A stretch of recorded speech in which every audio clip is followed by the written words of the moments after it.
Cyberfest is back and coming to a screen near you. 2020 has been a less than stellar year, but we're back and here to spread the festive cheer with our online Christmas party.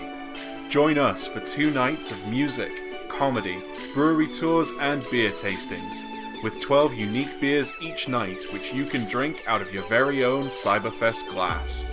You'll have chances to win free cases of beer in our pub quiz and hang out with all the festival goers in Beer 52's Cyber Alley for the Christmas after party. There's so much more to enjoy, so come for one night or the whole weekend and deck the halls with some truly awesome beer entertainment. Beer 52 presents Cyberfest 4, the Christmas party. Yippee-ki-yay.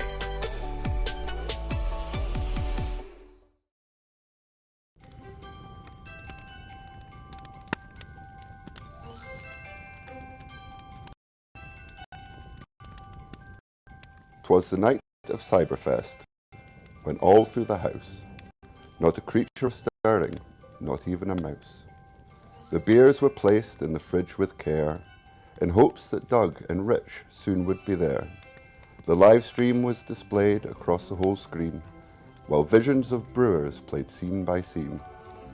And folk in their houses, and I by the fire, had settled down with a beery desire for music and beer and fun videos and also beer. The night was guaranteed to bring us good cheer. Outside might be cold and a little bit scary, but at the Christmas party we are quite the contrary. So nestle in close with a beer or two. It's Cyberfest 4, we have many treats just for you.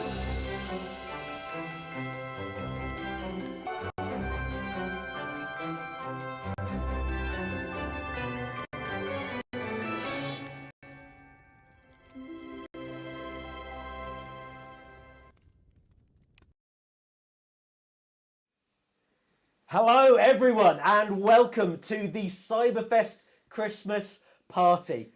2020 is almost over. Hallelujah. Hallelujah. Here. I'm Richard Crosdale, editor of Ferment magazine, and I'm here as ever with my colleague, Douglas Gary. How's it going, folks? I hope you're doing well. We've got a great night lined up for you tonight, but before we get into business, there's just a few little bits and bobs we need to mention up front. First of all, tonight will, particularly as the evening wears on, get a bit sweary. So any kids or adults of sensitive disposition should probably go to bed early. Nice glass of warm milk, you know. Dreams of Christmas. That actually sounds pretty good. Yeah. Second, you will notice that for this one, unlike the last 3 Cyberfests, we're in the same room. It's so good. It's so exciting. I see a face that isn't mine or my partner's. It's Although the producer's done his best to kind of get it. We got a between two pines kind of look going on. Yeah, here. it's a whole mood. Yeah, I love it. It's nice. It's Christmassy. I feel nice live in the Beer 52 Christmas grotto. But yeah, we have double checked this with all the guidelines and regulations. We're 2 meters apart. If we stand up, we're going to put masks on, but we're not going to stand up. We're staying in these seats to be with you at home, so you can see our beautiful faces. Yes, indeed. The other thing is we do owe some people an apology. We're very sorry. Some people's boxes haven't arrived in time for tonight's broadcast. Huge apologies for that, but, you know, the world at the moment. But we are very sorry. The good news is that all of this is being recorded. We're coming to you live now, but it is also being recorded. And so if you want to catch up when your box does arrive, watch the brewers' tasting notes, watch all the videos. You can just do that another evening. So hopefully that is some compensation. Yeah, so you can enjoy the entertainment for tonight. You can still take part in all the competitions and stuff that we've got planned. But yeah, as we say, if you want to drink along with a brewer video, they're all going to be available after the stream is finished, which leads us on to a very important point. Yes. Do not try and drink along with tonight. It's 12 beers. Yeah. Some of them are very, very strong. You will end up, at best, on the floor. Yeah. We've got, I don't know, we're probably going to have 3 or 4 beers over the course of the night, Doug. Something like that, yeah. We'll let you know what we're drinking in case you want to drink along with us, or you know, just pick your own beers. The running order, as ever, is in the YouTube chat. Yeah. We've got our YouTube team answering your comments and keeping an eye on Twitter as well. So do please get involved. As I said earlier, we've got some cracking stuff coming up, Doug. Yeah, we have, as always with Cyberfest, some amazing brewers, some amazing beers. We've also got some entertainment, like we've got some musicians, some new stuff that we're trying out as well. There's a lot to look forward to. There's a lot of firsts happening with this Cyberfest, but something that we couldn't do a Cyberfest without is the pub quiz. So we do have... weren't allowed to. So if you fancy winning yourself a box of beer for free, all you got to do is answer a pub quiz question. They're going to happen throughout the night. And if you want to answer a question, you've just got to email us at cyberfest@beer52.com. What was that email address, Doug? cyberfest@beer52.com. That's also where you send shoutouts, by the way. So if you want to get a shout out for yourself, because you want to say hi to us, or you want to get a shout out for somebody that you know is watching along, then again, email cyberfest@beer52.com. We try and get through as many as we can. So apologies if we don't get to yours, but we will do a heck of a lot of shout outs tonight. So yeah, keep them coming. We love to see and hear from you. What's up first?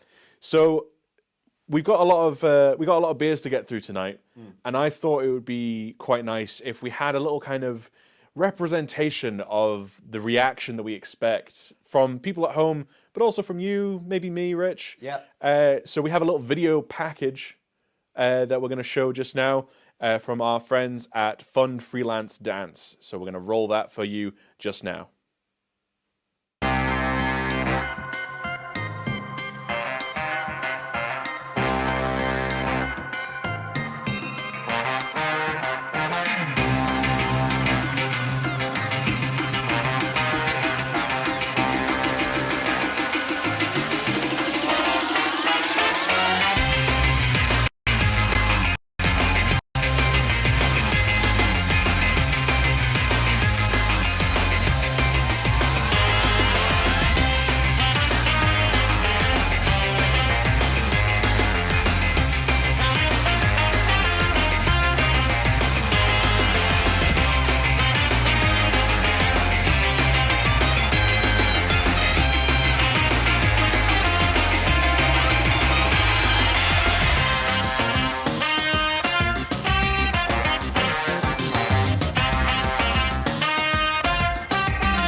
Good cut. That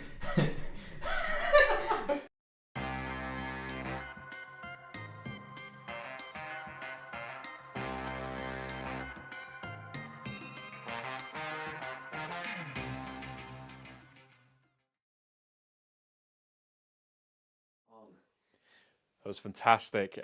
Again, thank you so much to the folks at Fund Freelance Dance. There's a hashtag down in the description as well as their website. please do go check them out. They are working so hard to make sure that dancers and all their kind of support staff that goes along with all the kind of art that you enjoy, they're making sure that they have paid gigs and can continue to make art and, you know, enrich everybody's lives. Because I feel like, yeah, we need to support artists, especially ones such as Fun Freelance Dance, because they're doing a lot of good work. So, Rich, I feel like you and I have been without a beer for too long now. Yes, yeah. we're well into Cyberfest 4 and we need to open our first beer. So Absolutely. we are going to start drinking with the beer that you see on the table there, which is, I'm going to butcher the pronunciation of this. Jopen? Not, it's spelt Jopen, Yeah. but it's pronounced Jopen. Jopen. Yep. Cool. So apologies if we got that wrong. To the people of Jopen. To the people of Jopen. The people of Jopen, we don't care. Yeah, we feud. But yeah, we're going to crack open these Jopen beers and nice. But before that, we have a pub quiz question. So it's going to be a pub quiz question, then the brewer video from Jopen, and then you'll get your answer to the question. So good luck, everybody. Enjoy your Jopens.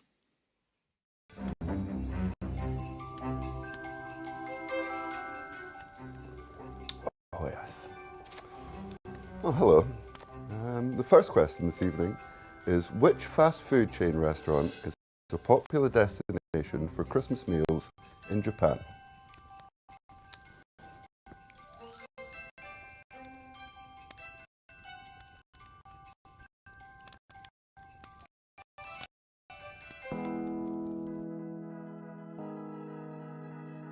Hello beer lovers, welcome in Haarlem, welcome at Cyberfest. I'm Michel from Jopen Beer and I'm going to show you around in our brewery. Follow me.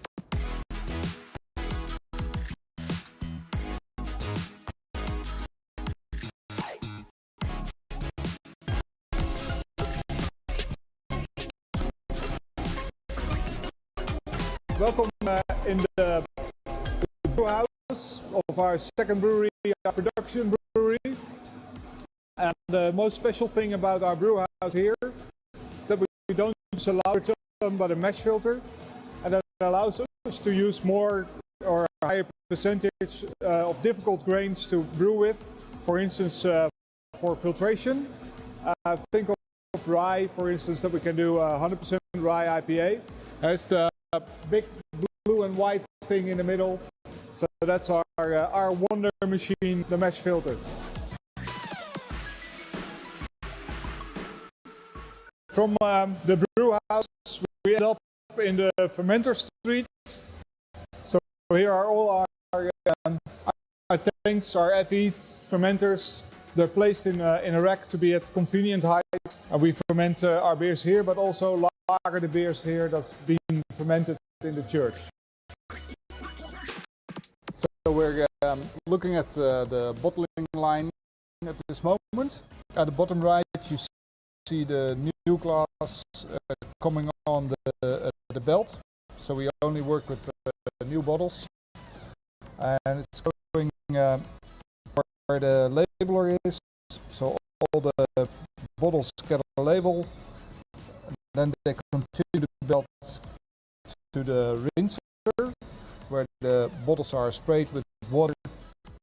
Then the middle carousel is the filler, where we fill the bottles around 7,000 an hour.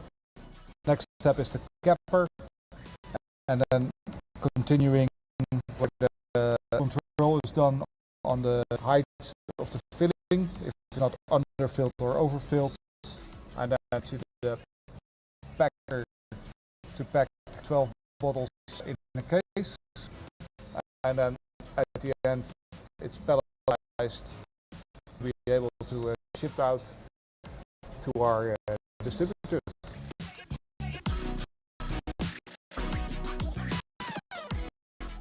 So welcome in our quality control room. All the beers that are just have been bottled are tested here if they are microbiological clean, and all the parameters are tested like alcohol, Play-Doh, color, bitterness, and when everything is as it should be, it's given free for sales, and then it ends up at our wholesalers.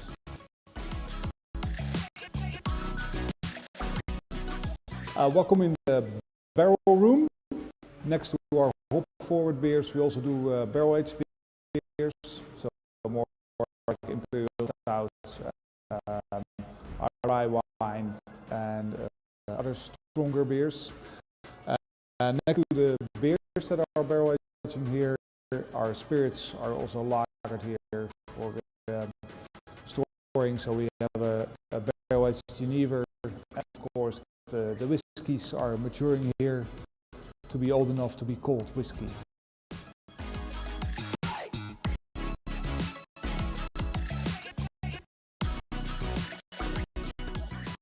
So we're going to do a small tasting of Witkerst, or in English White Christmas. Our Christmas ale, and in style it's a double wit, so a Belgian style wit, but then a little stronger. In this case, 6.5. So you've got the nice fruity flavors of the wheat, and also the spices that were used: coriander seeds, some dried orange peel, and in this case also some seeds of paradise. Make a nice wheat beer, but then with a little bit more dark malts in it, so a little darker color than your standard wheat. And the aroma, again, the wheat comes through very good, and also the spices that were used. Due to the fact that it's a 7.5% beer, it has a little bigger body than the normal wheat. And the nice thing to mention is that today we heard that Witkerst, so the White Christmas, won a gold medal at the Brussels Beer Challenge. So in the heart of the Belgian beer culture, our Dutch beer won gold. Always fun. Cheers. Jopen Jacobus Pale Ale. It's actually our the most awarded pale ale in the Netherlands. It uses some colored malts, so it has a nice deep amber color, good percentage of rye that gives the beer a nice herbal touch to it, almost spicy. Nice hoppy aroma, so it's a dry hopped pale ale, as it should be. There is really some spiciness that comes through from the rye malts, and the dry hop effect is also really there.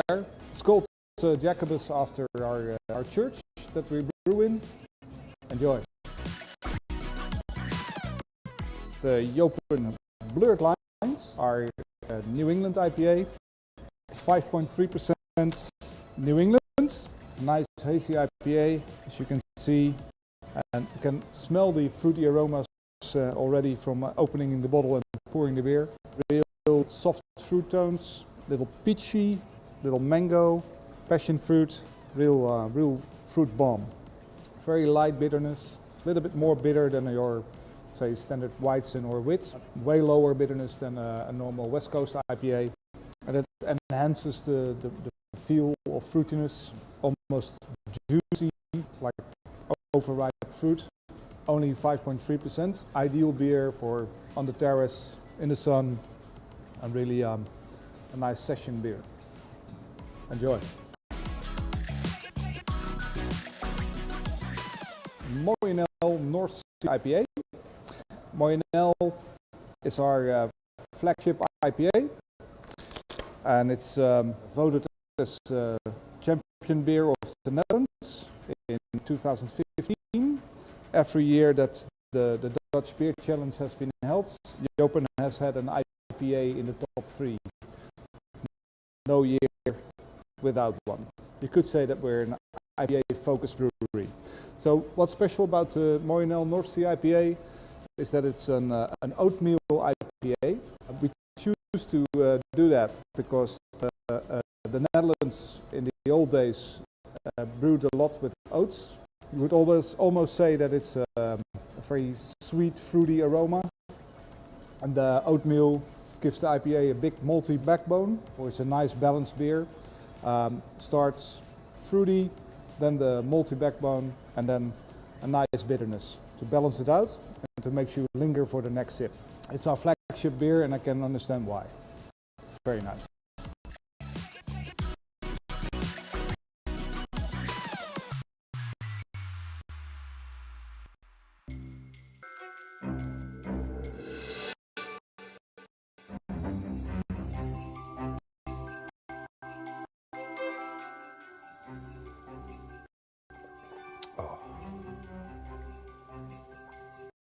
It's KFC. Now move along now. Come on.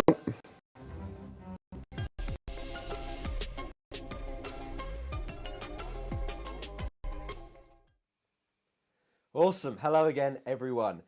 We're aware that there are some technical problems at the moment. There's there seems to be a bit of a lag in our stream. We're not entirely sure what's causing that, but we're working to fix it. So hopefully the next video will play a little bit better. If it doesn't, we might have to restart the stream and hope that that fixes it. So apologies if you're struggling to make out what's going on here.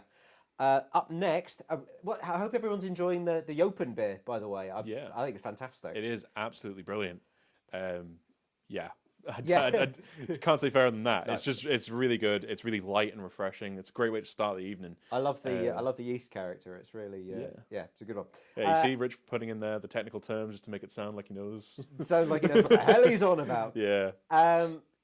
Next up, it's Overtone. I think. Is, yeah. A very, very cool Scottish brewery just outside of Glasgow, I think.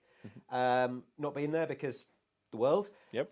And their beer, it's an absolute doozy. If you skip the Jopen, I would start with this one. It's Weapons of Mass Consumption, and it's an absolute belter. So Pavel, let's give that Overtone video a shot.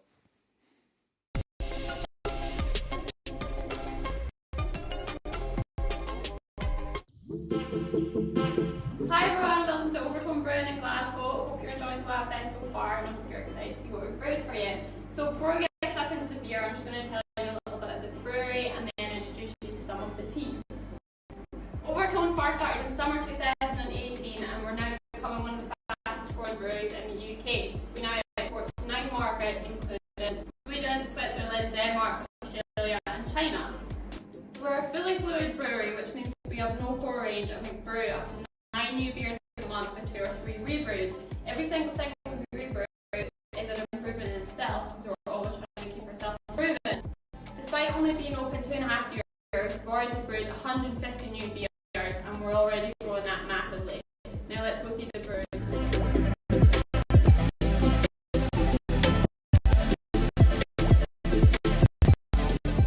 One of our main aims is that we produce high quality beers. That's why we use sensible small high quality.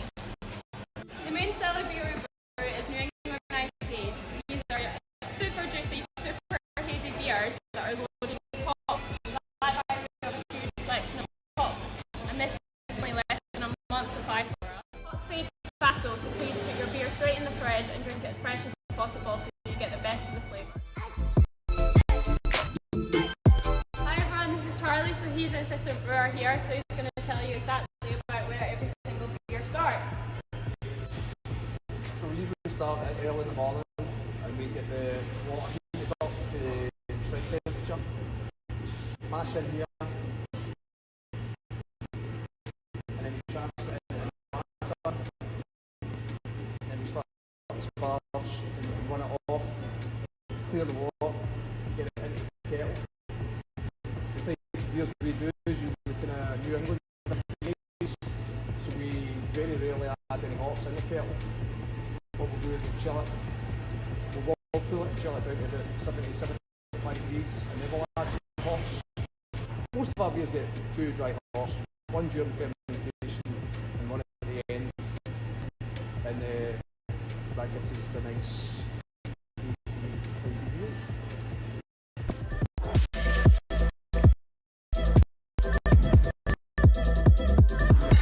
Afterwards, the brew comes into one of these big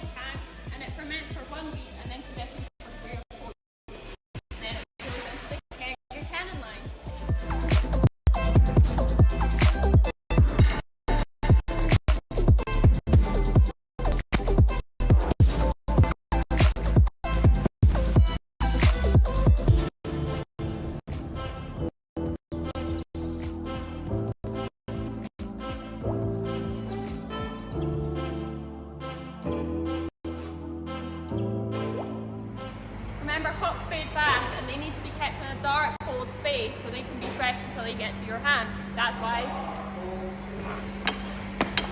we keep them in this bad place. It's super dark, super cold, and it's my favourite place because it's got lots of beer in it.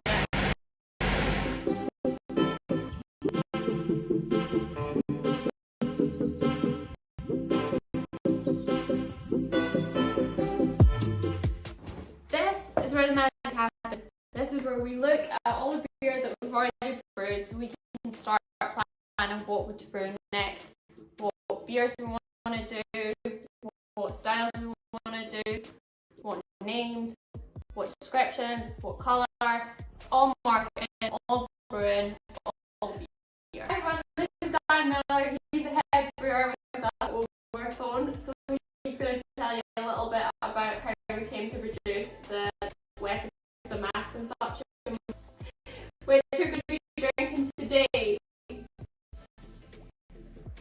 So Dan, what's in this beer? Lots of love.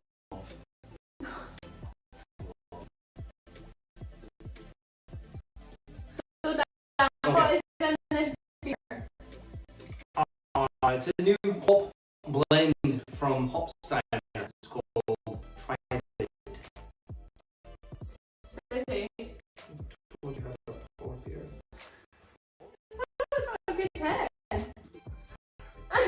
So this beer is a 5.5% IPA, so it's got overtones of fruity hot flavours with a solid malty backbone, and it's very drinkable, hazy IPA. Well, it's got flake wheat in it. It doesn't have any oats in it. It's kind of just an all-round IPA. Well, we went with Centennial, Trident, and Azaka. Extra pale, malt, flaked wheat, Vienna, and dextrin.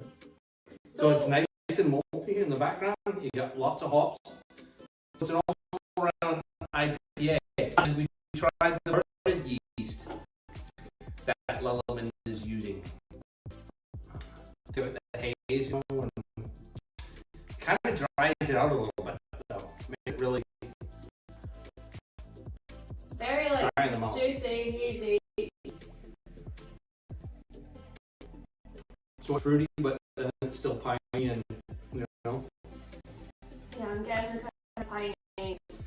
not necessarily a New England IPA, but an IPA.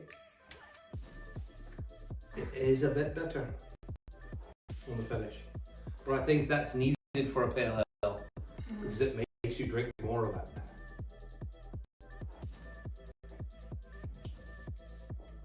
Very easy drinking. Some light tropical fruits, some little bit of pineapple, you know, Yeah. but you still get a good bit of bitterness to it. So guys, if you really like this beer, then head over to overtonebrewing.com and you can buy more beer from us. So we've got about 9 new beers just launched. They're all fresh, they're all delicious. They're perfect Christmas gifts. Thank you, bye.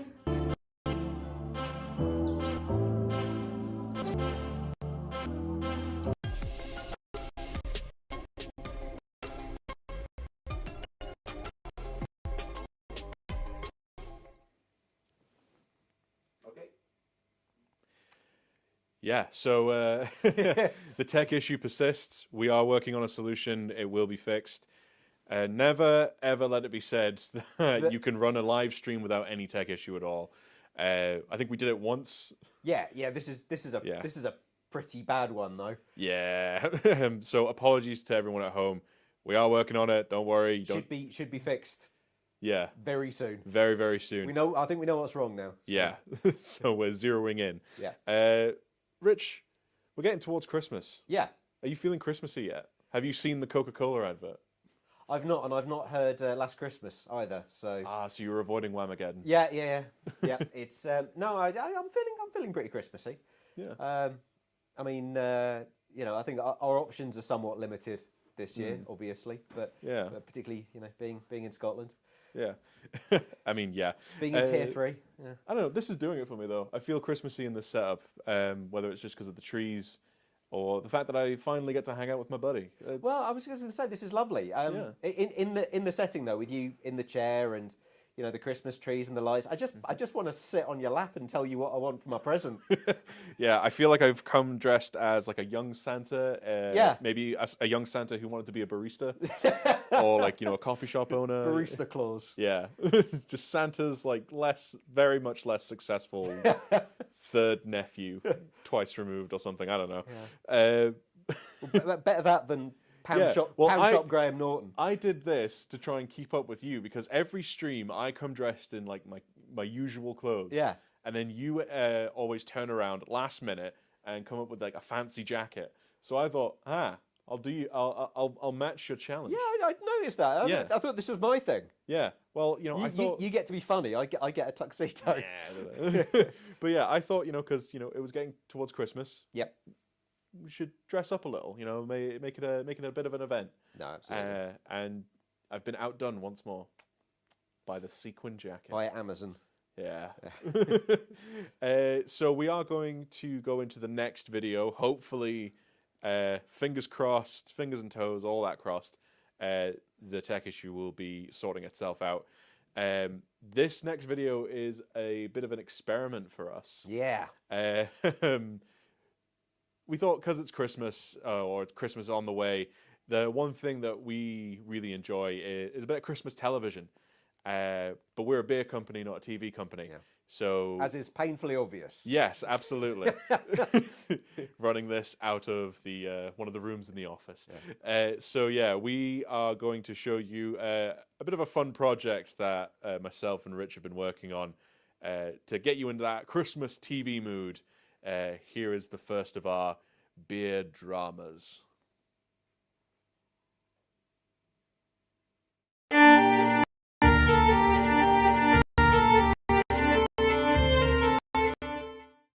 I must confess, Clementine, that is to say, if you will have me, I love you. Oh, Philip, you know I love you, but my father... What can he do? Clementine, you are my air, my blood, my heart. Without you, I am just an empty bottle. What the bloody hell is this? Pa! Mr. Cicerone! Me! That's right. What is this closeness in my house? Explain yourself, sir! Philip is here at my invitation. We have something to tell you. Hush thee, Clementine! I wish to hear from this man, who sees it fit to bandy about with ladies above his station. I say, sir, explain thyself. I understand your shock, sir, but I feel the best course is to be blunt. Clementine and I are in love. We wish to be married, and while we hope for your blessing, we are committed. But your position, your prospects be damned, father. Weren't you born poor like Philip? Didn't you build your fortune and carve your own position in society? Or why is it one rule for you and another for a man of equal fortitude? And what of the Colonel? I thought you and he were... The Colonel is a liar and a fraud. His gambling debts have driven him out of the country, and it is likely he will ne'er return. Well then! Well, it seems I have no choice but to accept this union. I can't fault your character, Mr. Farmhouse. You are charming, dignified, a well-rounded gentleman. I judge you to be a good match for my Clementine, and I give you my blessing. It is a truth universally acknowledged that a single beer in possession of a good Untappd score must be in want of a drink.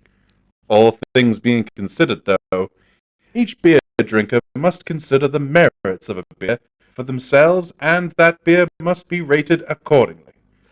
What will you think of your next beer? Okay, well Yeah. That's a shame, isn't it? I mean, that only took us. Whichever one of you set Krampus on us, Yeah. you're killing the fun for everybody. Okay, so guys, what we're going to do, again, huge apologies.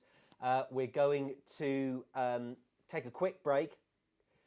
We'll be back in 5 minutes. The stream's just going to go dead for 5 minutes while we try and we've identified what the problem is, but we need to drop the stream to fix it. So please enjoy your beer, enjoy your Overtone. I think it's a tall boy, isn't it? The Overtone. Pretty sure. I think so. But if not, enjoy your Jopen, which we're still enjoying. And we will see you in 5 minutes for more smooth.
Good. Cut.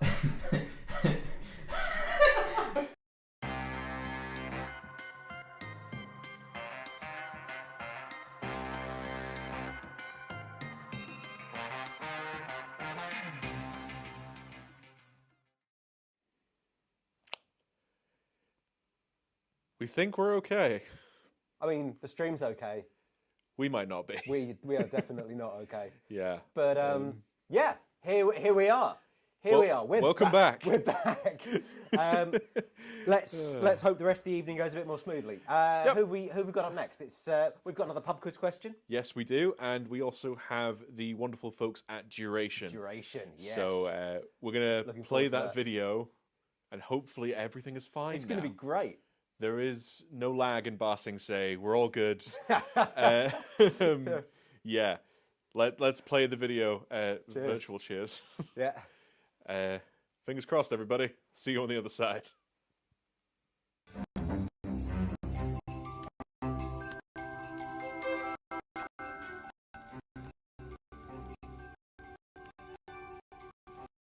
Excellent. What a great program. In Star Wars, which metal is used to make Mandalorian armor?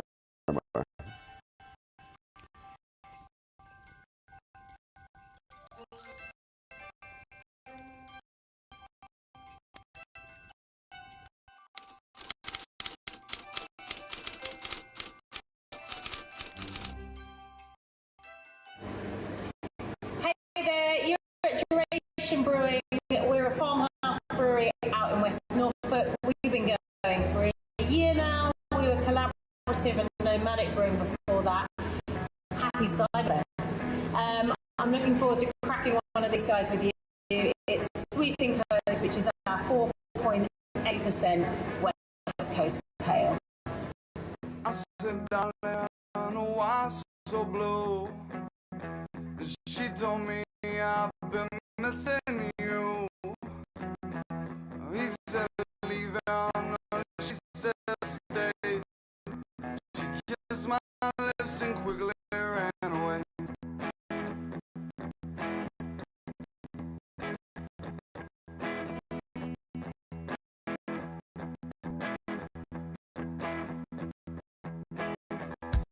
Lost some bonds to my overload.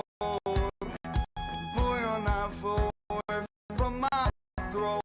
She said, smoke your cigarette. I hope it show. Kiss my lips and quickly ran away.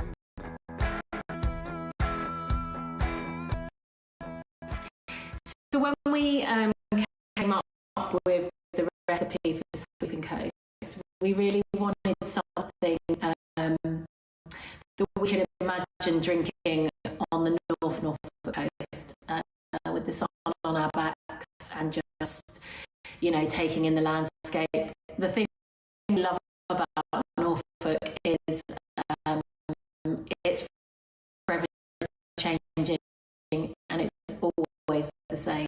So there's beautiful agriculture, farming, but then lovely woodlands and just this amazing sweeping coast full of sand dunes, and it just wraps us up and envelops us any time of year, any season.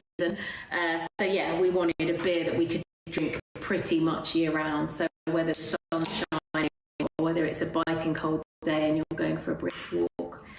So this is what we came up with. It's a really nice West Coast Pale. It's got 3 different hops in it, and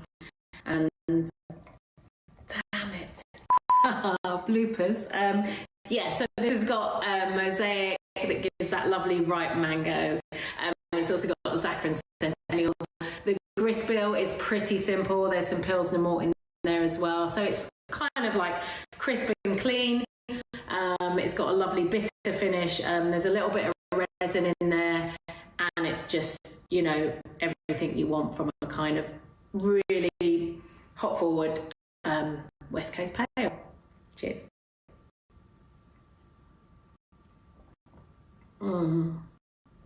Yeah, I like that. So the video is been a crazy one. Hey, we've opened up over here in the barrel store with a kiosk, and it's been really nice welcoming people in. Obviously during lockdown it's stuck to Norfolk people, but across the summer we had some really great visitors from all over the place. So I hope sometime soon you'll be able to come see us. Cheers.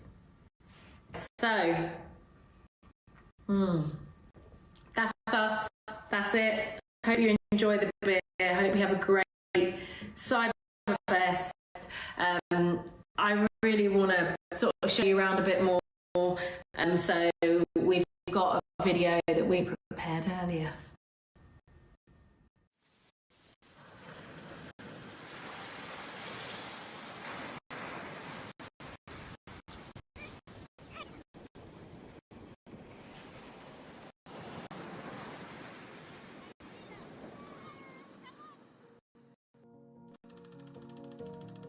2 years ago, we shared an idea for a modern brewery in Norfolk to be educational, pioneering, and expand the UK offering. The goal for Duration Brewing: fresh beers and wild ales brewed from nature with purpose, showcasing how beautifully brewing and agriculture can exist in tandem. While renovating our historic site, we made beers in collaboration and nomadic with our brewing buddies, and people have really got behind our idea. Beer escaping the city and returning to its rural roots. Being in nature is where I fit best, with people living off the land, enjoying the sweeping coastlines, seasonal crops, barley fields, woodlands, and wildlife. It's just like being back home in my beloved South. I want to make beers that belong with a real farmhouse connection, with creative solitude and a landscape that inspires me. Every day, slow, agricultural, and spontaneous beers made with a sense of place and time. Built in 2 parts, a stone barn for the brew house, engineered for precision and consistency. Sustainable and efficient to respect our location. Here we will run work production and cellar our fresh, everyday beers. House next door, a wood division for more traditional brewing. Nuanced beers full of complex flavors with layers of depth. Cellaring in wood foeders and blending vintages to taste. I'm really excited about taking beer the next step along its journey. The dream we put out in the world all those months ago has arrived, and we owe a huge debt of gratitude to everyone in the beer community that joined in on this adventure. Our friends, family, and supporters, thank you. To me, the act of coming together over a beer to unwind after a day's work is a special thing. So here's to good beer and good company, and to our project, Duration Brewing. Take me on an adventure. Let it be a golden one.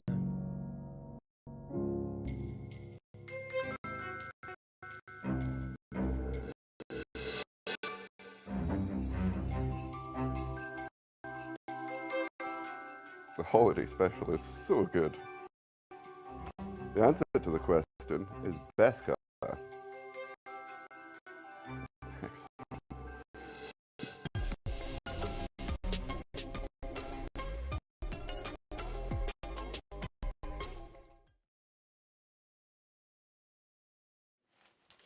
Yeah, so turns out the goblins in the stream are still hard at work.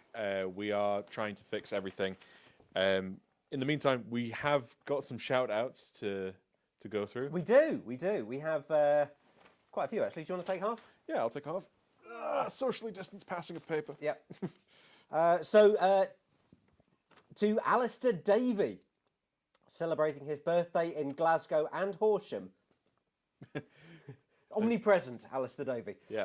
Via Zoom while watching Cyberfest and drinking beer from Todd Beaumont. Happy birthday, Alistair. And I'm sorry we're bollocksing it up. Yeah.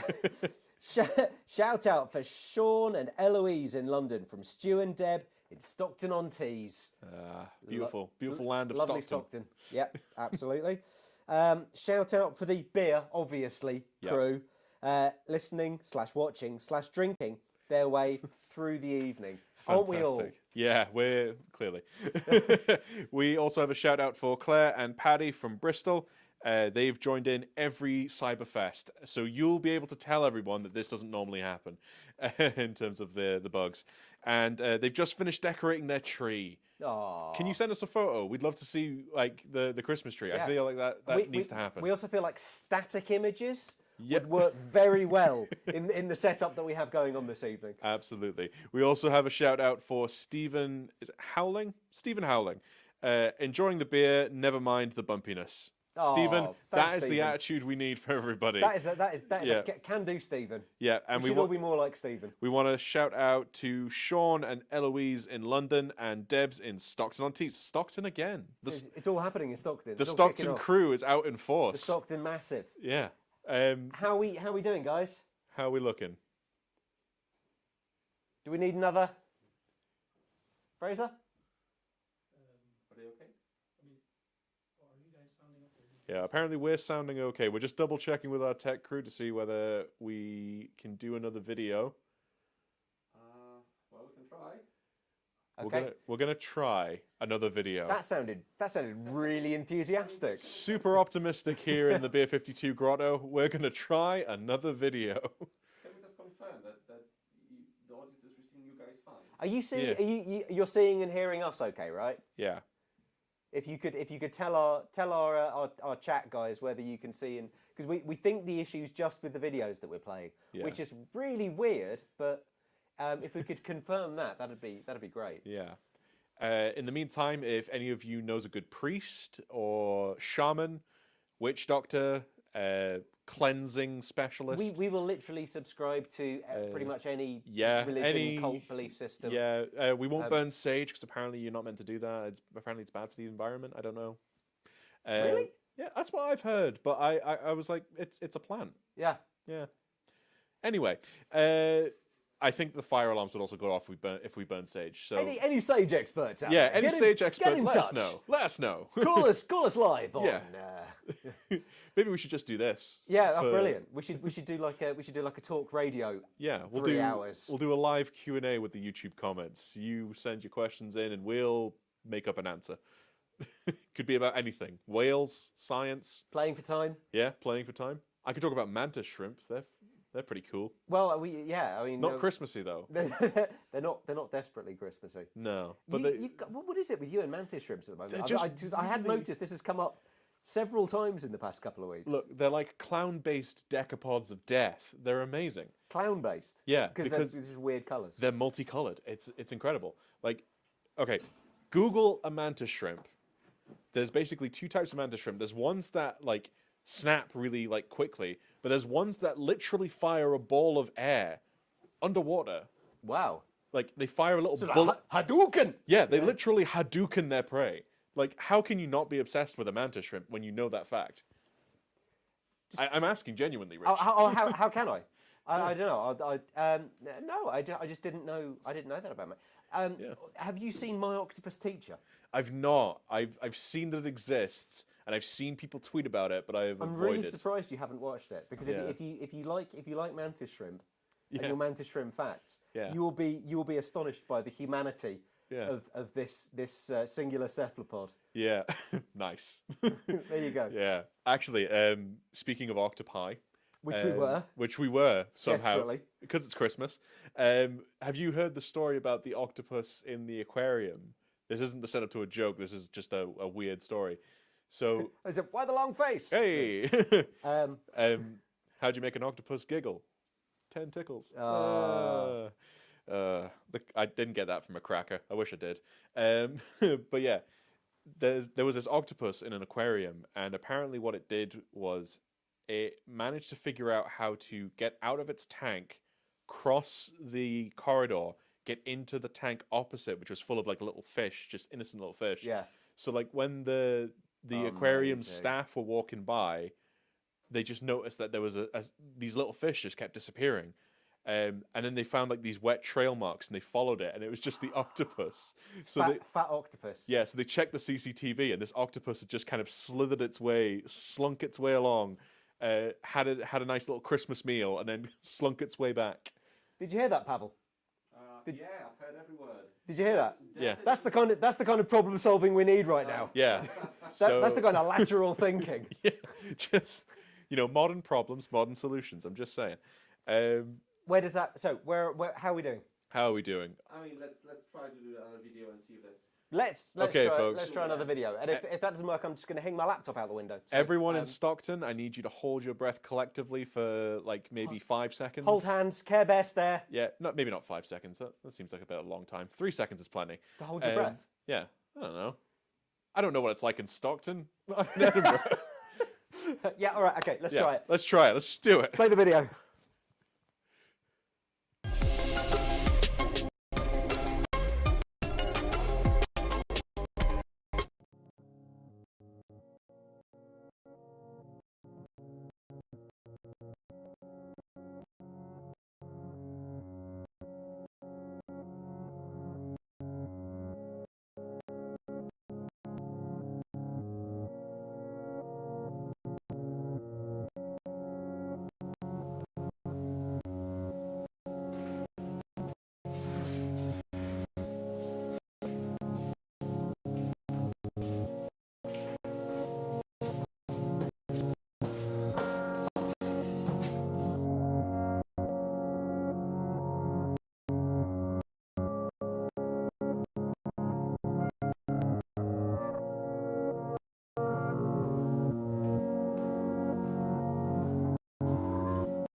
Good evening, Cyberfest. Thank you for having me. It's a privilege to be in your presence today. We are drinking Migration, which is definitely a beer. As you can see by my friend above me, this is in reflection of a fly. So why a fly?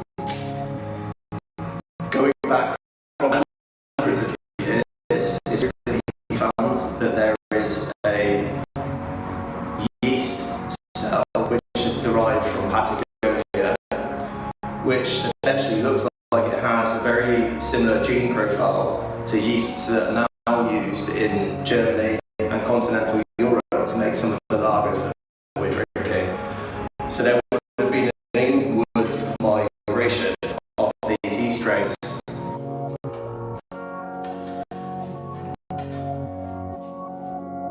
We leave a fairly mellow characteristic in terms of the bitterness.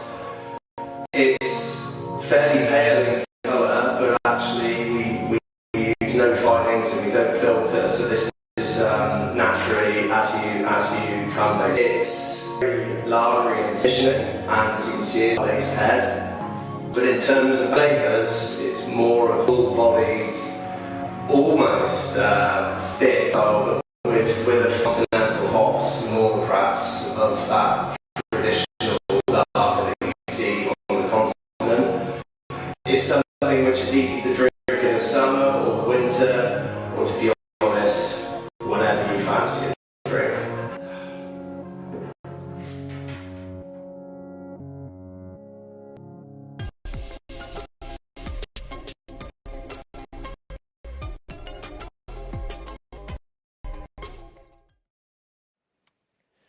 Okay, so issues still seem to be persisting, but we are coming up with solutions as we speak. Yep. So thank you very much, everyone at home, for your patience. We totally appreciate that. This is not what you signed up for, and heck, it's not what we signed up for either. Soon as you give, literally been working for weeks on this, so Yeah. it's pretty devastating that it's not working. yeah, I can feel my premature grayness happening, just coming out of my brain. Yeah, I think what we're gonna definitely release every bit of content that we had for the stream anyway to the Beer 52 YouTube channel. So Yeah. I feel like this has just told us that we're gonna need to escalate that process a bit, just to make sure that everyone can enjoy the videos in their full glory, because we put a lot of work in, Yeah. and so did the brewers, and so did all the entertainment acts like the musicians. So we're still working on a technical fix for this, but yeah. At best it's going to take a while. So Yeah. what I think we're probably going to do is just talk about the beers, talk about the box, talk about some of the things that we've been up to, and hopefully that'll be at least mildly diverting. Mildly entertaining for at least part of your evening. Apologies once again. Thank God you're at least getting a box of beer for this, because otherwise... you know how we said don't drink all 12 beers at once? Yeah. Well... that's off the table. Yeah, that's... drink responsibly. But- this is a joke, but also... You might find this funnier. Should we talk about the homebrew that we did recently, Doug? We should talk about the home... Like, okay, so...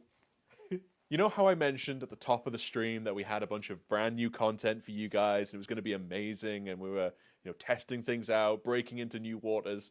Yeah, me and Rich brewed a beer, and it's the first time I've ever brewed a beer. I did some a couple of years ago for the magazine, but it was always sort of very much just brewing according to what other members of the team want. But we kind of went all out on this one. We went rogue, is what I believe the correct term is. So you were extremely ambitious about this thing. I wanted, okay, so this is going to sound really weird, I guess, but heck, we know each other well now. We're all friends here. We're all friends here. This is a safe space. I wanted to brew a beer that was essentially distilled Christmas. Or should that be, I don't know what the technical term is. Brewed? Brewed? It's brewed, Doug. It's brewed. I've had a long evening already, and it's not even 7. So I wanted to brew a beer which was essentially Christmas brewed down to its essence. I mean, you really wanted it to be a dark beer. I did. You had your heart set on this. Look, okay, so not everybody loves a dark beer. Yeah. We all know this. We all get the little notes during the summer months being like, oh, you can't have a dark beer in summer. Useless. Weak. Weak. That's what I call it. I call it as I see it. And I had promised Doug, because listeners to our podcast, One for the Road, subscribe, will know that Doug has been keen for a very long time to brew his own line of dark beers called Satanic Panic. Yeah, the D&D based beer. Yeah. Because I'm a massive nerd. Yeah. Moving swiftly on. Yeah. So we it seemed like Christmas, first inaugural Rich and Doug beer. Yeah. We wanted to do a dark beer, but as it turned out, everyone's doing homebrew at the moment. So the brew store in Edinburgh, shout out to the brew store, amazing homebrew shop. Yeah. But they didn't have exactly the malts we needed. So instead, I got a pre-made up pack for a strong Belgian ale. Yeah. As a compromise to Doug, I agreed to make it slightly stronger. You're dang right. Than it was in the pack. So I think it was meant to be like 4.8%. I child's play. I agreed to not use quite as much liquor, so it was meant to go up to about 7%. But I did my maths wrong. Yeah, you did. So the beer that we ended up brewing is hovering around about God only knows percent. 10.5%, 11%, if my calculations are right. Yeah. But I feel like you need a strong beer at Christmas. It was an absolute nightmare to brew, because we were using a grain father. It just made this solid porridge. Yeah, I feel like also the malt that we got. Yeah. This big bag of malt. Big bag of malt. Had a lot of kind of dust in it, I feel. Yeah. So it ended up just clogging everything. For homebrewers at home, you'll be very, very aware of the bucket that homebrew takes place in. Fermentation bucket. Yeah, the fermentation bucket. Yeah, I thought I didn't know if it had a technical name. I just said bucket. It's bucket. Yeah. It's bucket. Cool.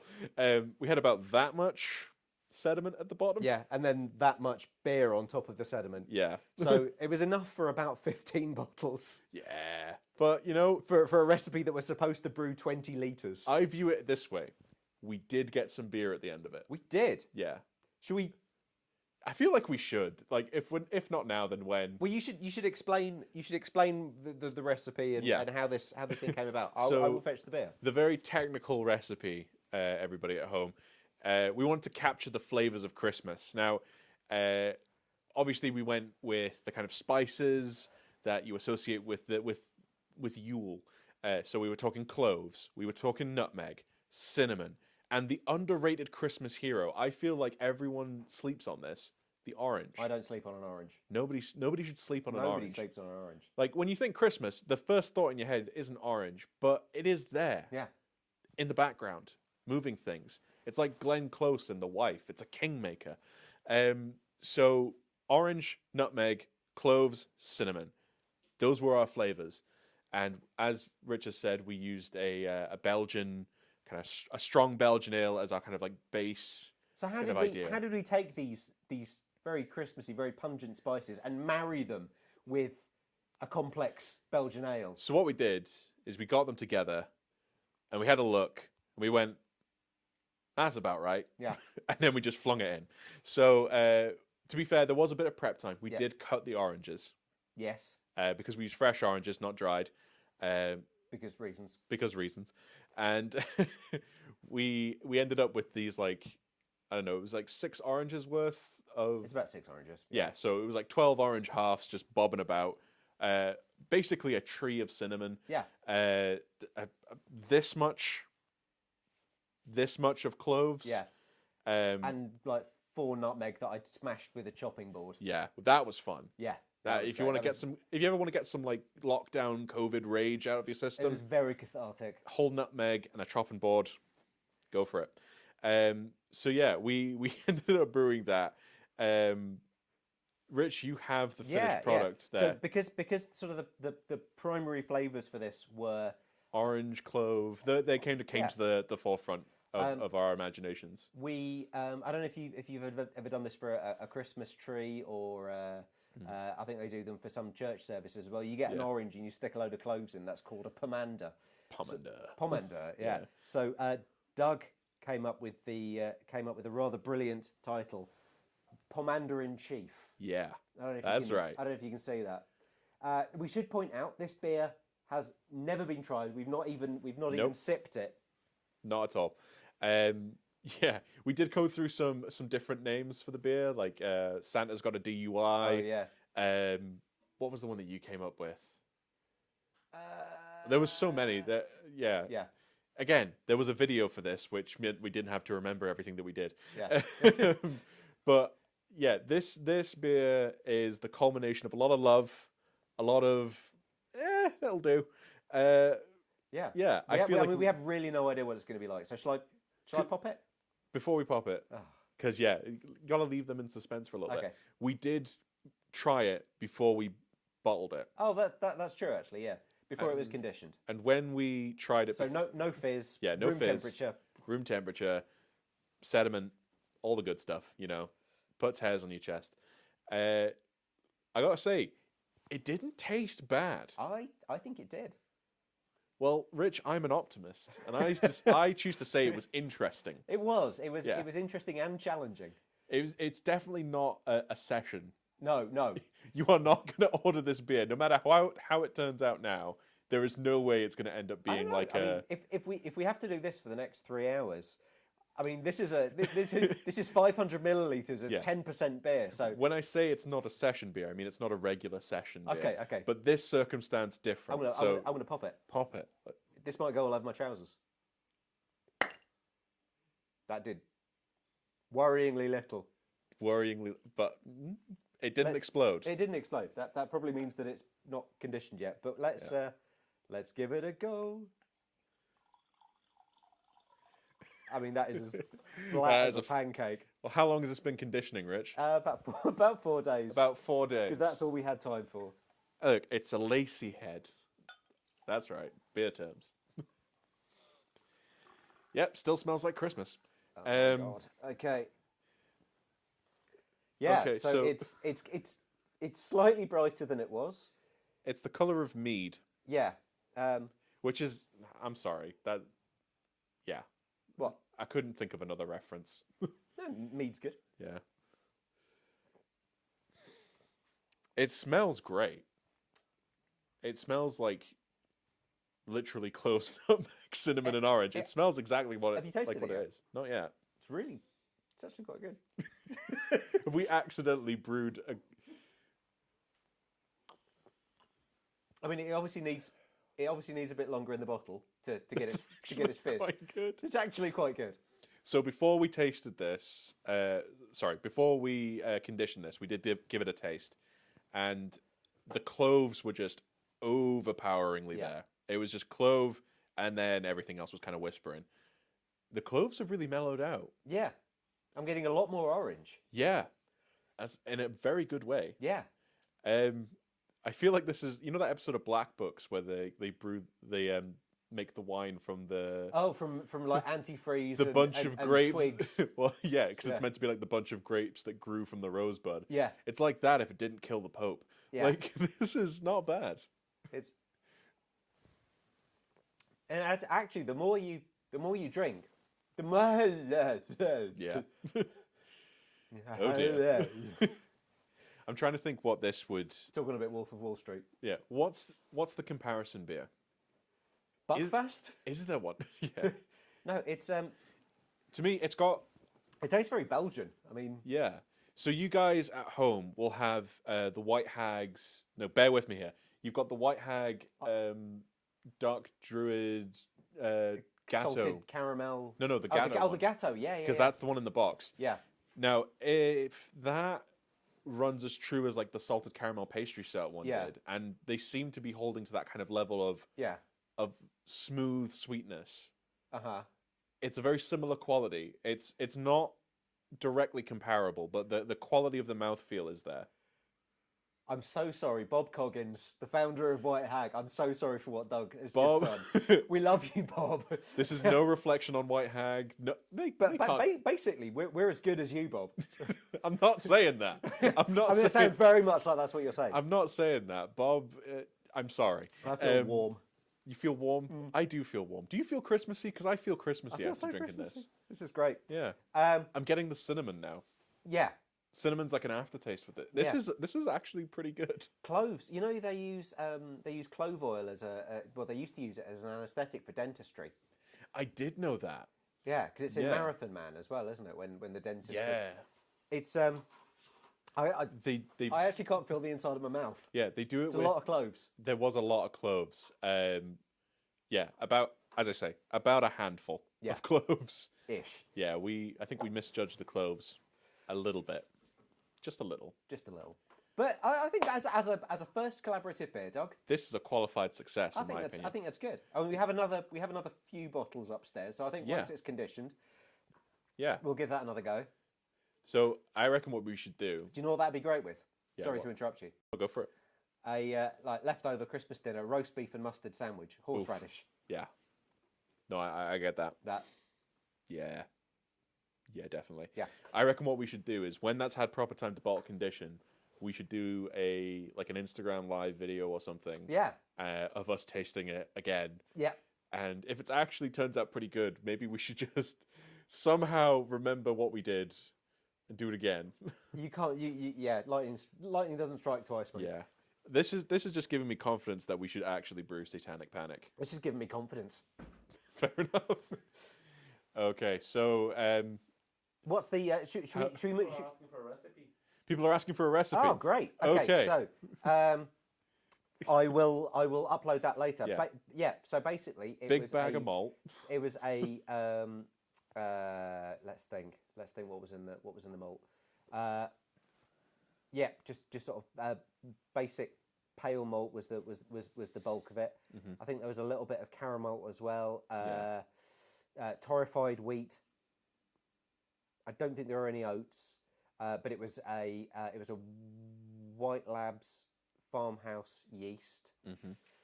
There was some hops involved. What hops did we use? Noble hops. So yeah, it was Hallertau and SARS, but really not very much. Yeah, it was literally like a tiny packet. Yeah. So and actually we put about 2/3 in. Well, we know it was half. So we put half in for 20 minutes of the boil, and then the other half we dry hopped. Dry hopped, yeah. We had 6 oranges. Cut in half. Yeah.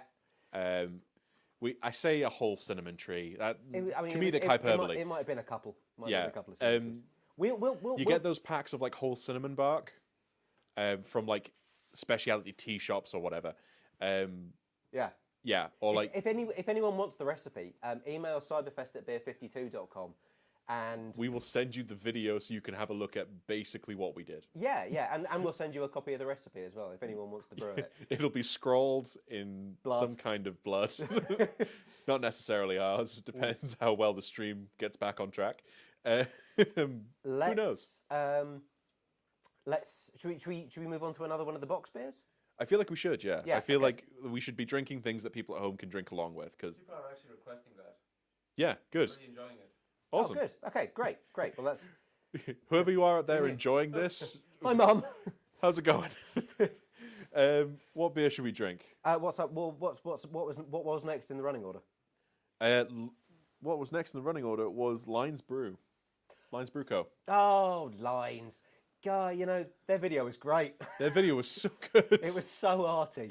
Yeah, they actually had a really interesting fact about, like, was it We're just gonna sneak one of our social media people through. Seamless transition of the social media crew. You just abandoning all pretense. I think you might have gone out for a sandwich. Yeah.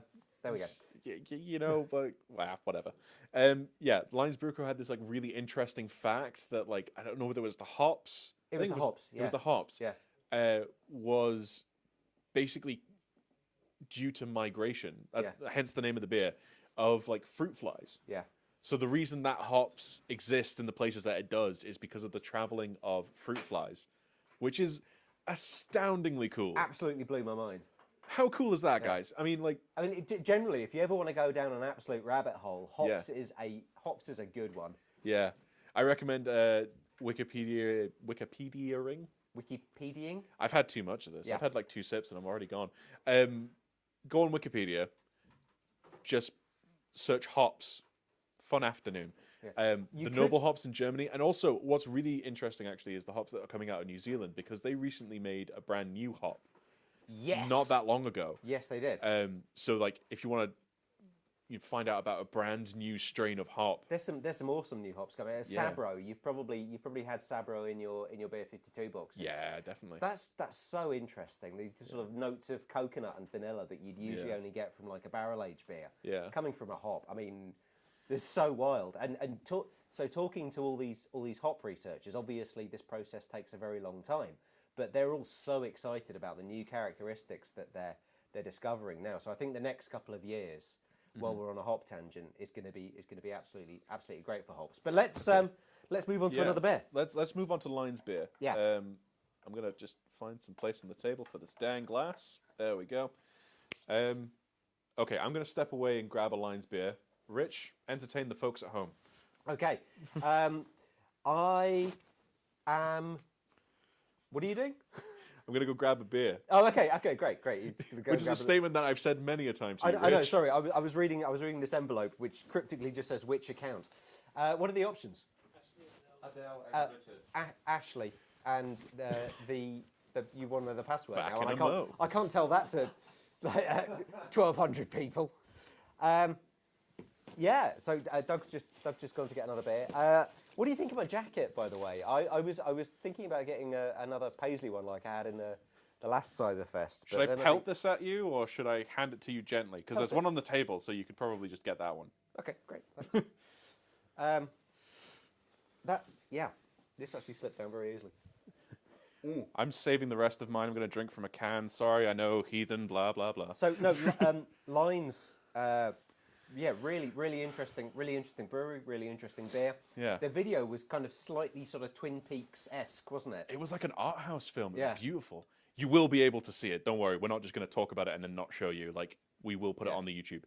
But they're kind of a new brewery to us, aren't they? I think this is Yeah. the first. I've never had them before. No.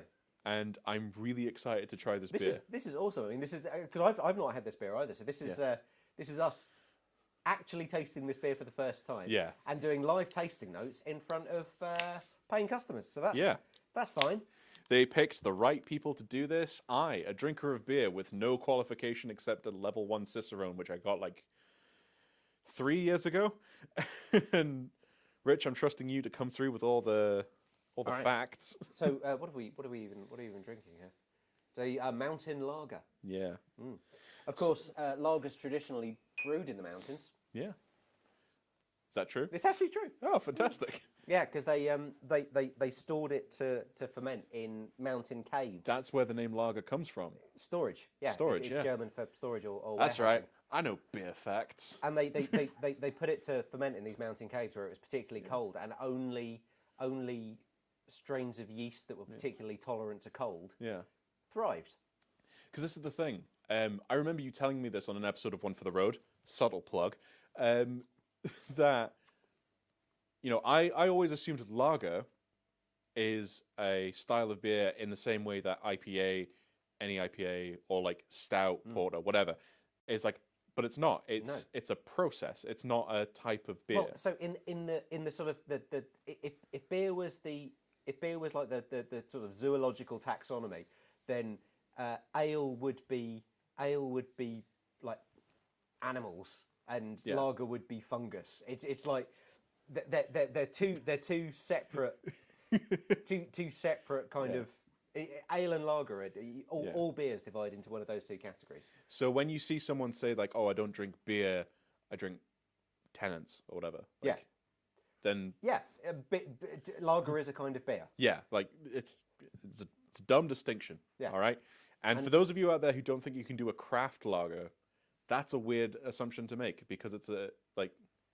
There's so many good craft lagers out there. It's a fair assumption to make as well, though, because the craft movement started as a sort of a kick, not as a reaction to sort of mass market lagers, which had absolutely annihilated beer traditional beer cultures around the world. But I feel like we're coming back to they are coming back lager, now. Yeah. And this is a really excellent example, actually. I'm just looking at yours because my glass is still full of delicious homebrew. It's hazy. It looks like a Kolsch. It's hazy, but it's light. It's pale. It's very pale.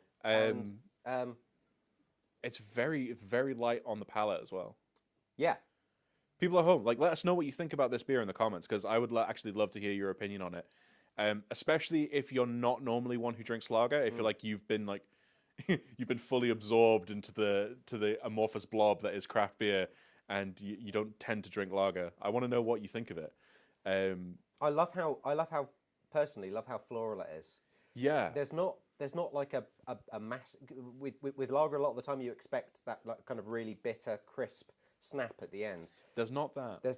It's not particularly pronounced, but there is. I feel like it's been dry hopped, and there's a lot of really nice sort of aromatic hop character in there. So it's a good one. Let's have some shout outs. Let's do some shout outs. I'm gonna keep drinking because I feel like that's the only thing we can do in this stage. I've got like this stack of shout outs that's been accumulating next to me. Do you want half of them? Sure. No, you drink. Ah, fair enough. Sorry, I'm gonna just get into my. There it is. I'm relaxed. Kick your shoes off, Douglas. I would if I could. These are very much on my feet. Have you got a pipe? Someone bring this man a pipe. Someone bring this man a pipe. Or something stronger. I don't know. I'm trying to give up. You picked the wrong week to give up crack. I did. Shout out to PJ Trainer, veteran of all the Cyberfests. I feel like we've had PJ Trainer mentioned before. I feel like we maybe have. And PJ, welcome back. Yeah, it's welcome great back, to have PJ. you. It kind of feels like PJ Trainer sounds like a sort of Mr. Motivator name, doesn't he? He kind of needs a show on breakfast TV in Lycra. You know what it is? You know that video that's online of like the mass group of people doing aerobics? Yes. Yeah, exactly. PJ Trainer is definitely in that group. Yeah. PJ, if you're at home and if you're not part of that group, Well, actually, Doug, I'm reading on. He might be a bit busy. Cyber 1, he was but a boy. He shouldn't have been taking part. No, PJ. That's not okay. We Underage don't drinking, encourage. you can't condone that. We don't But- encourage this. But by Cyber 4, which is, let's remember, only 8 months after. Cyber 4 is the one that's happening right now, Yes. Rich. Yeah, exactly. Yeah. Only 8 months later. He's a father. Hot damn. Hot damn. PJ, you work quick. Fast worker, mate. Yeah. Rich and Doug. Oh, Rich and Doug. That's a bad one. Don't pause on that. Well, I read. I know where you live. It says, I'm going to it says find you. Rich and Doug saved this marriage by giving him a shout out in Cyber 3. What I read was Rich and Doug shaved this marriage. Look, Like, I think I remember Rich, that. I would never be involved in a shaving. No, you wouldn't. Yeah. Some things are sacred. That's quite lovely, actually. I didn't think that we could save marriages. Shave a marriage. I thought we could only end them. I Yeah. thought we only have the power to destroy, I not mean, that's create. our MO, to be fair. So apparently we gave him a shout out in Cyber 3. So that's obviously why I recognise the Well, hey. extremely memorable name PJ Trainer. Yeah. God bless you, sexy individuals. What a journey we've been on, says PJ. It continues. I feel like in the heroes circle, like where are we at in the hero's journey? I feel like we're at the bit where all hope is lost. Yes, yeah. It's been 20 years. Nerd reference. I'm gonna just go with it. This is the moment. This is Hoth. We're in Hoth right now. Empire Strikes Back. The rebels are leaving. They're all abandoning ship. We're trying not to die. Okay. But we're still here. We're still Anyone drinking. who remembers what the moment in a classically structured tragedy where the hero's reached his low point and realizes his faults, right in. What's the guy? What's the guy's name? Which guy? The guy who made the cycle, the hero's journey. There's a specific guy, and it's going to really bug me if I don't find that out. Say it in the comments. John Scott wants a shout out to his wife Teresa, and John Scott wants a shout out to his wife Teresa Scott. There we go. How much the homebrew did you drink? Too much. John persuaded her to give up her Friday night for Cyberfest. She is in fits of laughter at your distress.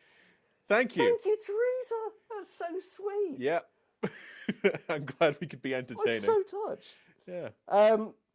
But she's sticking with him. She's sticking with John and That's the stream. good. We haven't ended a marriage yet. No, that's great. That's the goal for tomorrow. We're 2 for 2. Yeah. Incredible. Shout out to David Turner watching Cyberfest in Denton. Thanks for introducing Nikki Mail to Cyberfest. No, thank you, David Turner. Yeah, that's all on you, buddy. That's all on you. Look what you've done. Look what you've done. Look what you have wrought. Shout out for Doddy's 44th birthday. Enjoy the show from Kirsty. Is that? Enjoy, Do you yeah. think that's Doddy as in Ken Dodd? Maybe. That'd be incredible. Ken Dodd, if you're watching. Otherwise. I have a tickle stick at home. Otherwise, happy birthday, Doddy. Happy no matter birthday, who Doddy. you are. Can and Elf in Market Harbour send hugs and or kisses. Nice. And ask if Rich and Doug could sing a Christmas song as a nice side dish for the beer. Okay. It's time for a Doug game. Okay. We're drinking Lions Brew Co. Migration Lager. Yeah. What's the Christmas song that goes along with Migration Lager? Oh, easy. Yeah? Yeah.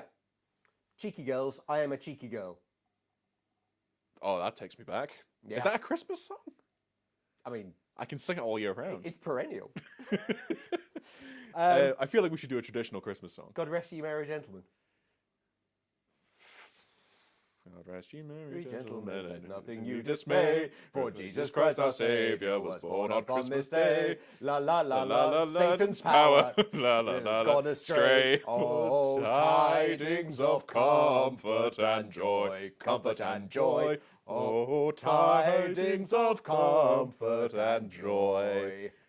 Look what you've done. Didn't think we'd be doing that this evening. Yeah, well, I didn't think we'd be doing it now. No. I thought we'd do it in between something. I'm drinking out of the can now. So I've been drinking out the can the whole time. Yeah, I have a glass there though. Ridiculous. Yeah. Stuart is saying it was Joseph Campbell that did the fuel. Joseph Campbell. Thank Of you, course stream. it was. Yeah, because my brain was stuck on Dan Harmon Not because I thought he made that, but because he has a version of the hero's journey, Yes. which is based on Joseph Campbell. Dan Harmon Community, Dan Harmon. Dan Harmon Community, Dan Harmon. Oh, I love Community. Community's great. Yeah. Well, it's great, and then it's not, and then It ends yeah. great. It ends great. Fine. It's like Arrested Development. Like you get to a certain point, and you just have to let it go. Okay, let's not talk about Dexter. What's or Game of Thrones, for that matter. Oh, Game of Thrones, yeah. Remember Game of Thrones? Remember Game of Thrones? It just disappeared. I didn't watch the last series. You are saved. Well done. Because I didn't want to spoil the book. I'm that much of a purist. Fair enough. The book that will never happen. Never, ever, ever gonna happen. Never.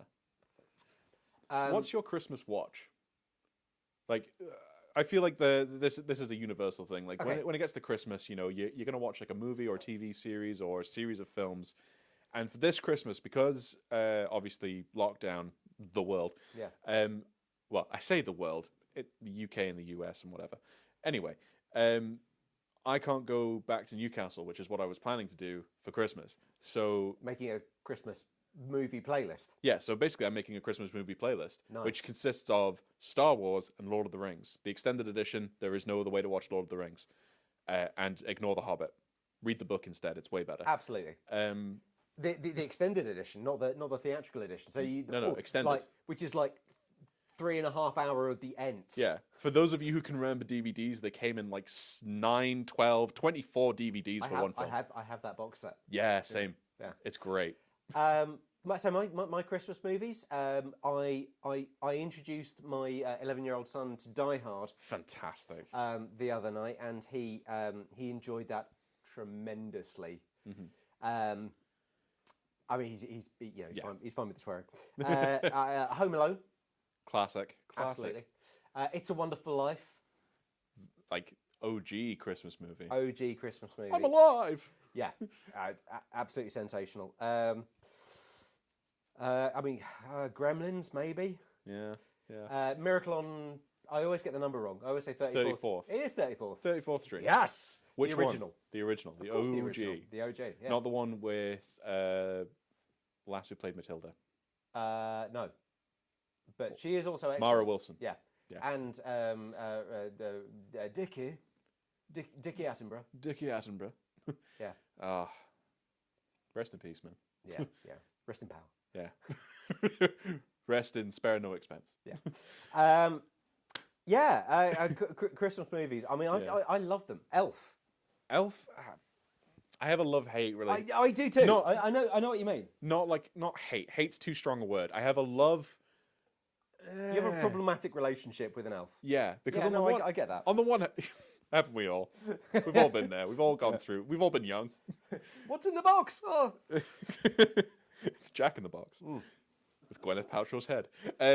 That's disturbing.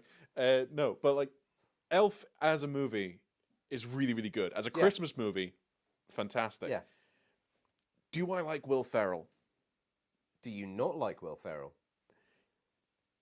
Holmes and Watson exists in the universe because of him, and I feel like I can't give the guy my love.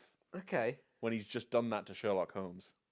He's done so much good. I mean, like Elf has to be one of the most like heavily memed movies of all time, though. True. You sit upon a throne of lies. I mean, that's that. That is good. That's a hydrogen bomb in any Twitter argument. I don't know. I feel it's weird. I feel like my Christmas movie picks aren't actually Christmas movies. I feel like I go for... They're just movies that make you feel... good. Yeah, okay. They just distract me. So like Star Wars. Star Wars is probably the best movies to watch at Christmas. The original trilogy. The original trilogy. The Holy Trilogy. I mean, if you were born in the 90s like I was, maybe the prequels, because you got a sense of nostalgia about it. You remember when Phantom Menace came out. The world was young. It was simpler times. You know? You didn't know Jar Jar Binks existed yet. You are scum. Yeah, well, take it up with my MP. That joke was in one of the videos as well. It was, yeah. It was a fun video. Yeah. Oh well. But yeah, no. It's Lord of the Rings, Star Wars, and Paddington. Both Paddington 1 and 2. Because you can't just watch the one, because you'll want to watch them both, because they're literally the greatest films ever made. Highest rated film on IMDb. Doesn't surprise me. Of all time. Paddington 1 or 2? One. One. I think. Because I feel like Paddington 2 is the superior film. I do too. Yeah. I do too. The whole making marmalade in prison. Yeah. thing is, Hugh Grant. Hugh Grant's superb. Best role Hugh Grant has ever done. Yeah. Is Paddington 2. Yeah. People in the comments, please tell me your Christmas movie picks. I want to add to my playlist. Yeah. I feel like we should also be Guys, your top 5. Yeah. We need to know. And any curveballs. Yeah. There's been a couple already. Oh, There's been a couple already? Yeah. Shout them out to me. Hit us. Hook, for example.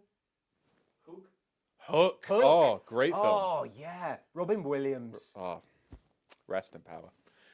Also, someone pointed out that since you started checking, the viewers actually went up. There you go. Who's been passing this around? This was have- meant to be between you and me. For anyone wondering what the fuck is going on, we've had massive technical problems, which means that we can't play any videos. So Instead, we're doing like an impromptu version of our podcast, One for the Road. Subscribe. This is genuinely happening as you watch it. There's no kind of artifice to this. We very much didn't plan on this happening, but I'm having a good time nonetheless. Yeah, absolutely. I'm basically planning on keeping going until I pass out. Absolutely. So yeah, we want to take things sensibly though. So we're still on the migration lager. We're going to keep. I mean, you're watching live. You can tell when we finish. But we were on Christmas movies. Yeah. Bad Santa? Bad Santa. Not seen Bad Santa. Oh my! It's hilarious. It's is that Billy Bob Thornton? I feel like it is. Yeah. It's superb. Yeah. It's superb. There was a sequel, but I haven't watched it. Okay. Here's the thing. Hit me. Give me the real stuff. Who's the best movie Santa? Richard Attenborough. That was a short question. I expected that to go on for a bit longer. They'll build up. Obviously. I mean, he is Santa. He is, though, isn't he? Yeah. Was. Convince me otherwise. Yeah. I mean, honourable mention, maybe dishonourable mention to Tim Allen in The Santa Claus. Oh. That's a strange movie. Definitely dishonourable mention. Yeah. Okay, so like the premise of the Santa Claus is that Tim Allen accidentally kills Santa in the first 5, 10, 15 minutes of the movie. Which is quite dark for an opening for a whimsical children's festive film. And then, having just killed a man, he puts on his coat and then becomes him. Which is basically the plot to Jeepers Creepers. Yeah. So here's my question to you, Rich. Hit me. You've just killed Santa. Yes. You've put on his coat. Yep. You're turning into Santa. Yep. What kind of Santa are you? What is your first act as Santa? Okay, let's be clear now. Santa, canonically in the Marvel and DC universes, is an all-powerful being. Yeah, he's basically a deity. He's an Omega level mutant in Marvel. That's right, nerds. I see you. In DC, he gives a lump of coal to Darkseid every year. Yeah. If you don't know who Darkseid is, wait for the Snyder Cut. Apparently, he's going to be in it. Ugh. Yeah. So what are you doing as Santa? Are you tripping across the cosmos to give an evil person some coal? Are you? Yes. Yeah. I mean, I'd probably drop in on Dr. Manhattan as well. Yeah. I suppose. Yeah. I made this question too broad, didn't I? Yeah. Okay. So you're in our universe. Oh, okay. Okay. Yeah. So what would I do as Santa? What would be the gift that I would bestow upon the world? Yeah. Because I feel like every movie incarnation of Santa brings something different. Santa and Elf just brings a kind of curmudgeonliness to the whole affair. Do you know what, Doug? I'm gonna get a little bit real here. Okay. Bring the lights down, everybody. Bring the lights down. We can't, but you do at home. Bring it down. Yeah. Squint. Yeah. Squint at home. Half close your eyes. That's what squinting is. I think, Doug. What I do is give everyone a common frame of reference. I would undo the Tower of Babel. I would have everyone speak the same language, not just literally in terms of speech, but so by undoing the Tower of Babel, you mean you would do the Tower of Babel but not have it fall down? I would have an unbabel. Yes. An unbabel. I would have a rebabeling. A rebabeling. Yeah. where it's not just everyone spoke the same language, but everyone could relate on a common ground and understand each other's perspectives. Yeah.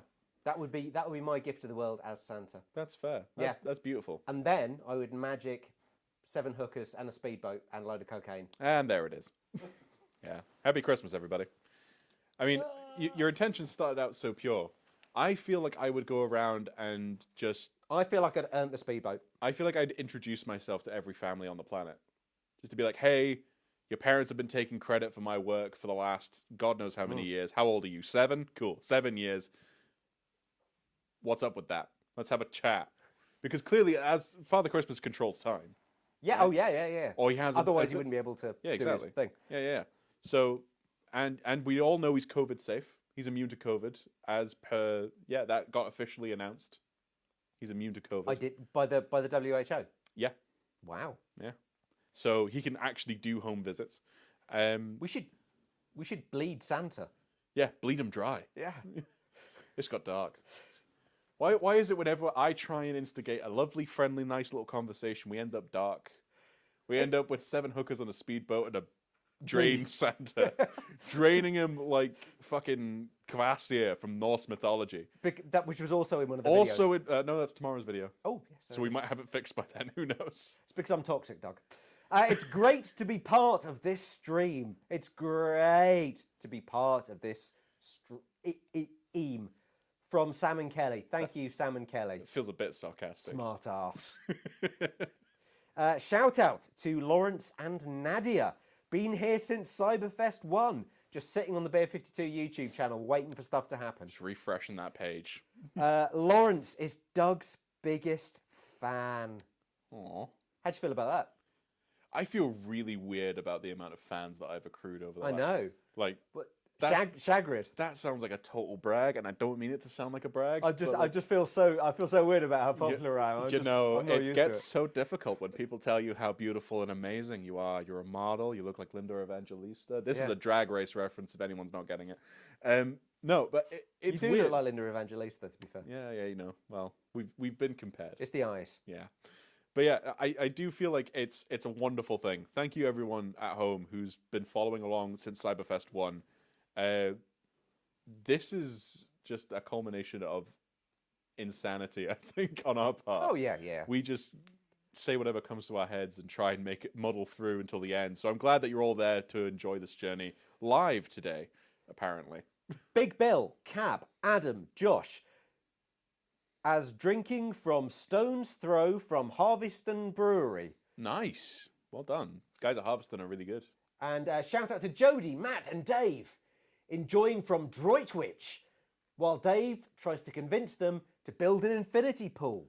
You absolutely should build... Why would you need convincing to build an infinity pool? You have the means to build an infinity pool and you're not already in an infinity pool. If these guys don't want an infinity pool right now, I will pay your train fare up to Scotland. Yeah, you can make me one. We have a flat roof up here. Build us an infinity pool. Yeah.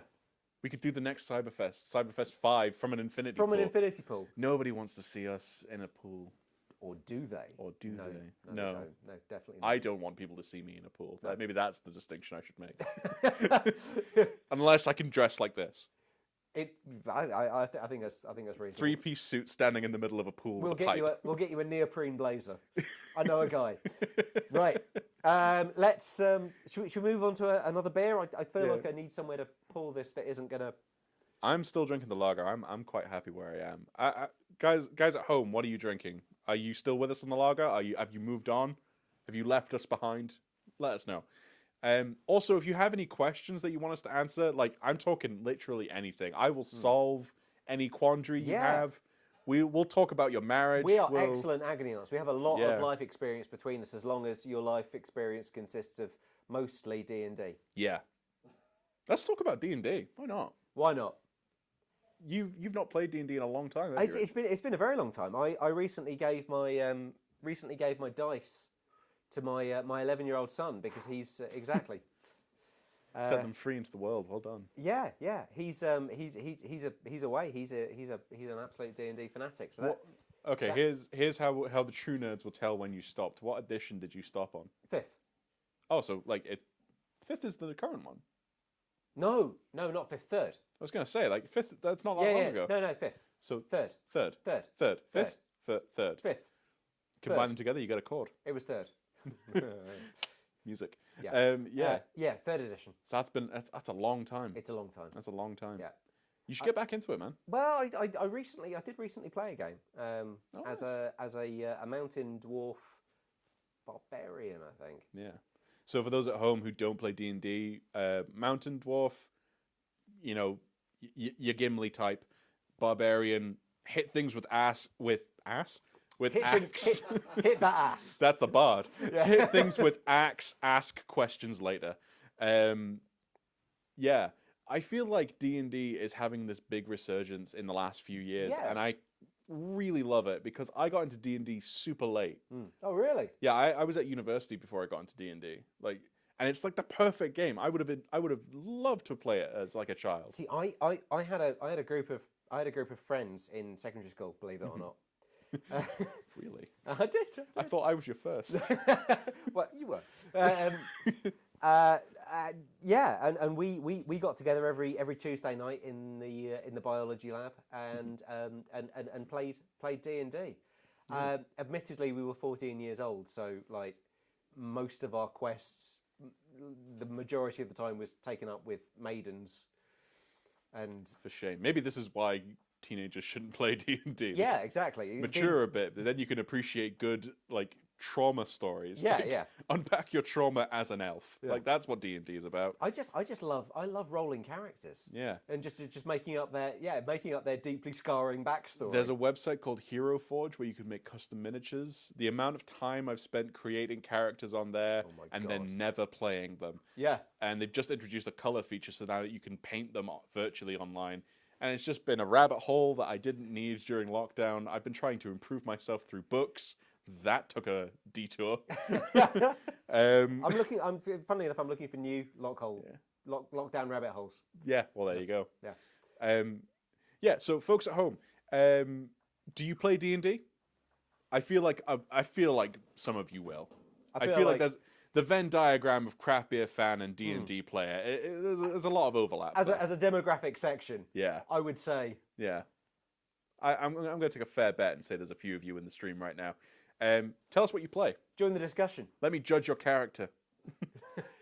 Just there's a lot of people drinking BB No. Ah, good. Oh, Brew by Numbers. Brew by Numbers. BB No. Shall we move on to Brew by Numbers? We'll join you. Sure. We'll join you. I'm going to put the migration log of what's left of it down there. We have a couple of new glasses.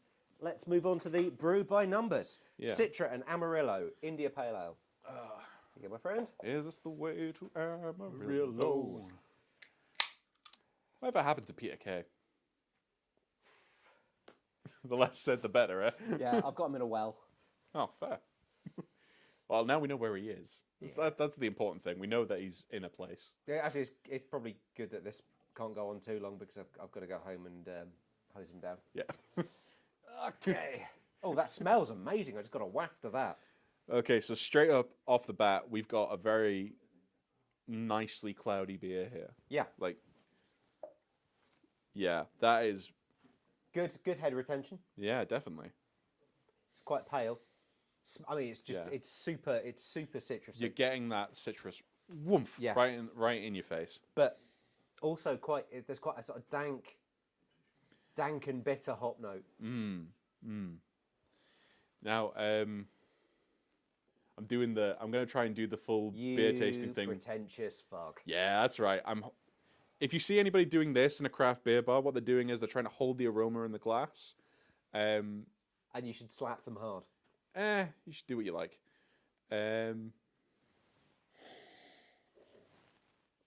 Yeah, you just get like a big waft of that kind of citrusy. So yeah, I'm gonna drink. Tell us what you think. What are you getting from this? That is surprisingly smooth for the amount of citrus that you get on the nose. I was expecting a lot sharper of a hit. I was expecting something quite zesty, but it's more mango. Yeah, it's citrus on the nose that gives way to kind of a tropical fruit. Yeah. On the palate. Frida, what are people saying about the Brew by Numbers? They're on to the next one. We are late to the game with Brew by Numbers. What are people drinking now?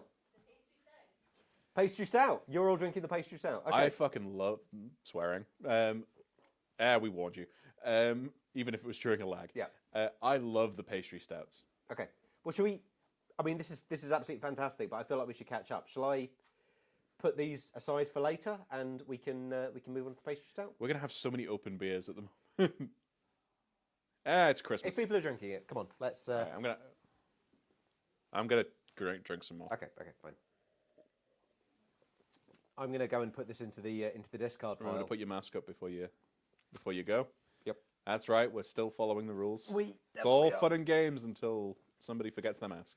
Yep. So while Rich is gone, this might be a great time to, I don't know, do a soliloquy or something. I don't know. Folks at home. When do you reckon Winds of Winter will come out? Winds of Winter. Never. It's never going to come out. Stop hoping. It's like Half-Life 4, 5, whatever Half-Life they're on now. Never going to happen. All right? He'll do like a bunch of like little side stories. He'll like say it's coming, then he'll die. Oh God, are we talking about George R.R. Martin? Yeah. You can't say that. I'm sorry, right? I don't read the book, so I have no stake in this game. Like, I watched the series, I got disappointed. I know that's down to Wise and Benioff. That's really uncool. Yeah. When do you think Winds of Winter is going to come out? 22. 22? All right, there you have it, folks. 2022. Keep an eye out. If we're right, we win nothing. Eggnog Christmas Ale. That's tomorrow's beer. Fraser? That is tomorrow's beer. That's tomorrow's beer. Your chocolate Gateux stout is closest to you on this yep. line here. Yep, got it. This one. Professional operation is what we are. We're also asking about your favorite ale of the year. Favorite ale of the year? Okay, that's a big question because there's been a lot of them. I know what mine And is. also time has become meaningless this year. So I no longer know what was this year, what was last year, and what I made up in my head. Rich, do you have a particular favorite from this year? I do. What's your favorite from this year? My favorite from this year, it's actually quite a relatively boring choice in the sense that it's quite kind of on trend and thank you very much. Part of a core range and all the rest of it. But Siren's Lumina. That is a good beer, though. It's so good. It's so good. It's like a as I say, very very kind of on trend. It's a sessionable New England style IPA, and it's just done so well. Yeah. That said, I haven't tried Wild's new mixed fermentation IPA yet, which is out, but I've not tried it. They're sending us some, and I'm super excited to have that. Yeah. I gotta say, I feel like my beer of the year is one of the Dark Druid series. It's the Salted Caramel Pastry Stout. I know pastry stouts get a lot of bad rap on like rating websites and everything, but they're sweet, they're good. Like, yeah, you don't have too many of them. You have it as like a dessert beer. It's fantastic. Yeah. And I can't remember having a beer like it. I think that's what set it apart for me. It's just that like it's unique. It is great, and like pastry stouts have been around for a while, and it's one of those styles. It's like New England IPA, where it's very fashionable. Everyone wants to make one, and it's quite easy to do very very badly. Yeah. But White Hag, who kind of specialise in that sort of thing anyway, they really somehow managed to take a style that's all about imbalance, and make a very nicely balanced kind of beer, drinkable beer. Yeah. And it's super drinkable. Like I've tried one or two of the series, the salted caramel pastry stout and the chocolate orange stout. They've done this whole series of kind of these, like, I don't want to say experimental, but like dessert beers. This is excellent.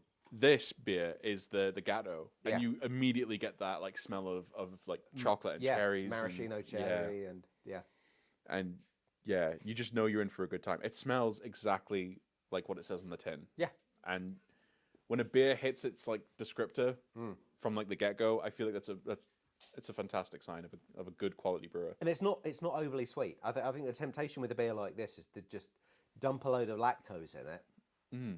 And Jeez, that's so good. Have it super sweet and super creamy, and just like teeth melting, Yeah. diabetes inducing. Yeah. But it's it's not. It's just it's still got that bitterness. That is surprisingly light as well. This one Yeah. in particular, it's very, very light. Yeah.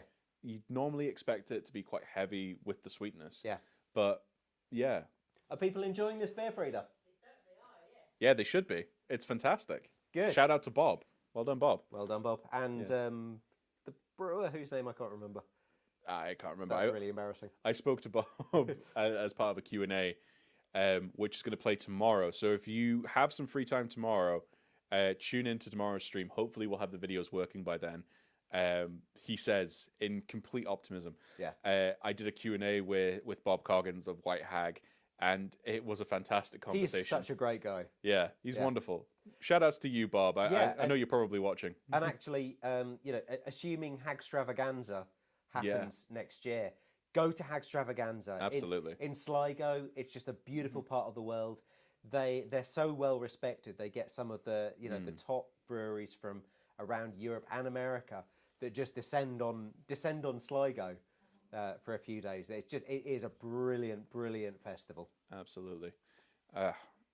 I'm loving this beer. It's top, isn't it? It's good. I feel like there's going to come a moment in this stream where we're just going to be completely silent for a few minutes, just appreciating beers, which is, in the end of the day, what I signed up to the job for.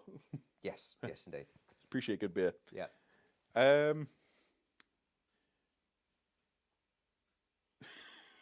This is that moment. We found the moment where we just... There is going to be a moment. It's now. It's now. I warned you. What else you got planned for Christmas, Rich? Where are you going on holiday? Where are you going on holiday? How's the weather been? Been busy. It's going to be a Christmas of board games with my son, I think. Lovely. Yeah. He is well into his games. Yeah. I feel like I feel like I've raised him right. Yeah. I ask him what he wants to play, and he'll kind of go through the stack of board games. He'll be like, "Yeah, Monopoly. No, there's too much chance involved." See, I learned a thing about Monopoly. I wonder if it's the same thing that I learned about Monopoly. That it's meant to be a takedown of capitalism. That's correct. There were when Monopoly was launched. Yeah. There were two versions of it. It was a sort of anti-capitalist teaching tool. Yeah.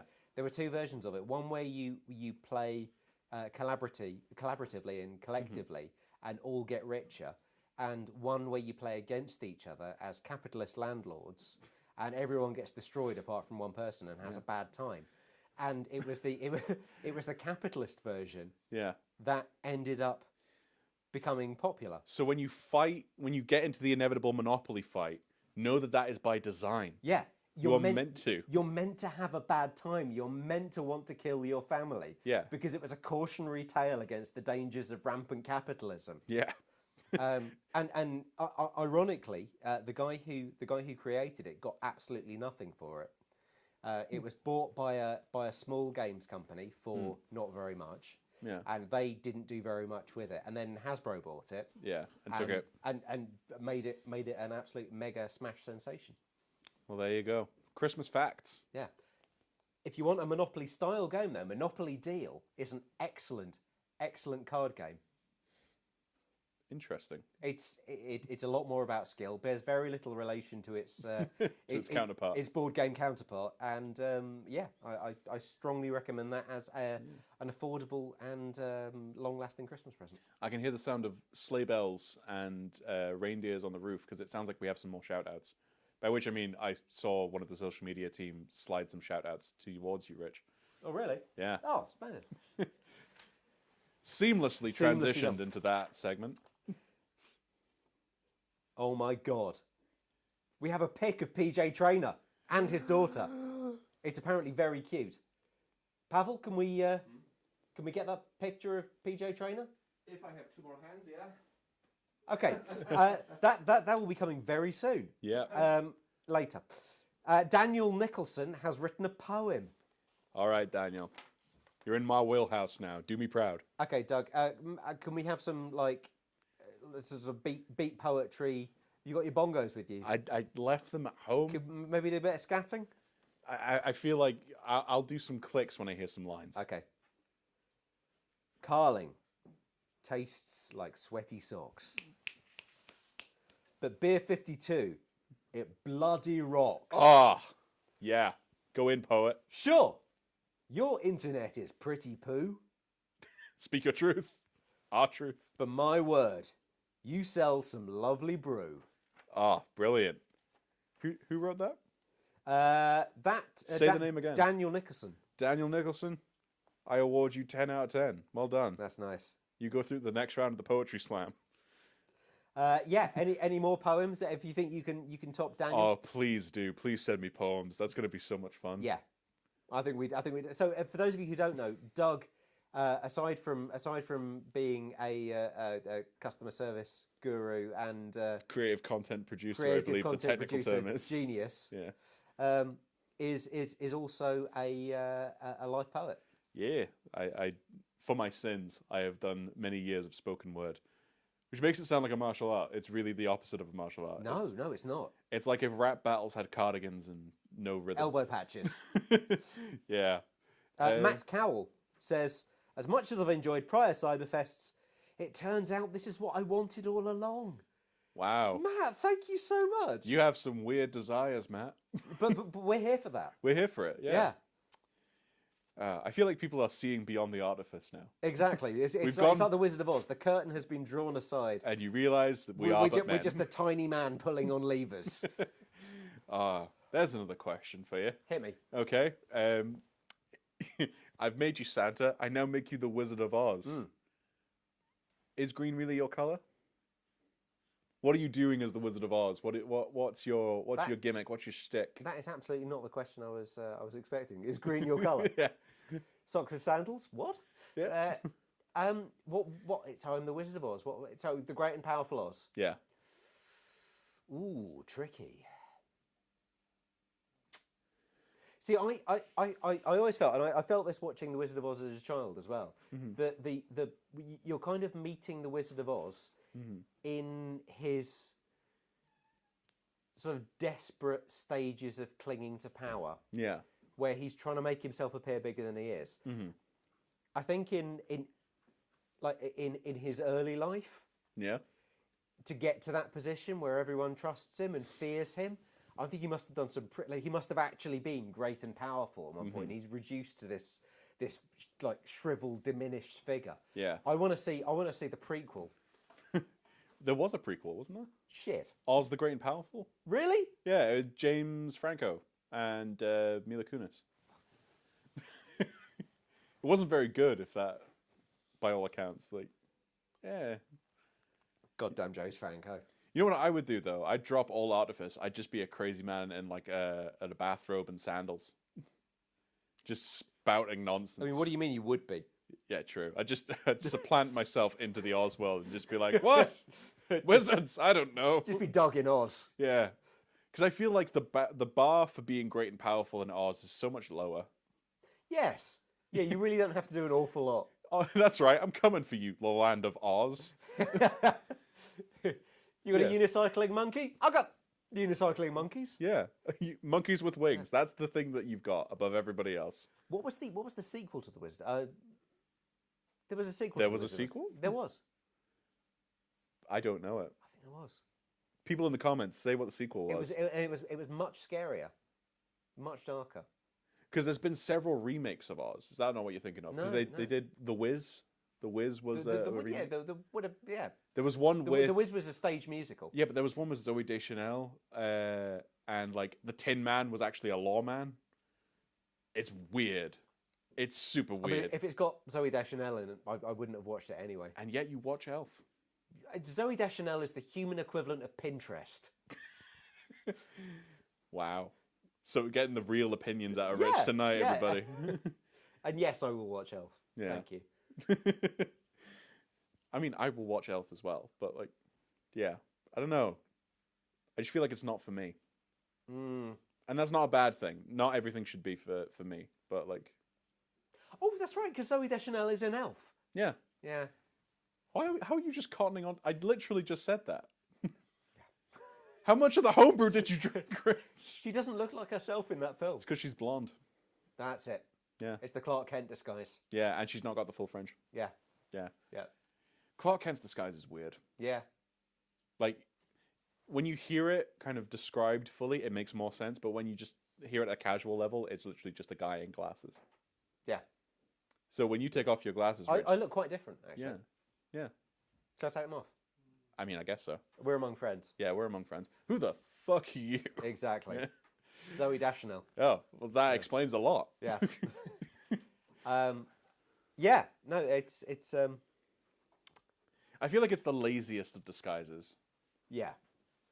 He he hunches slightly and puts glasses on and wears baggy clothes. Like, but he's a completely different person. I mean, but then again, I'm not a fan of the Iron Man route where you just announce who you are. Really? For a superhero, I think there needs to be some anonymity. I like that. I think the Iron Man approach is just going. Yep, I'm Iron Man. Kind of balls Deal with out. it. Yeah.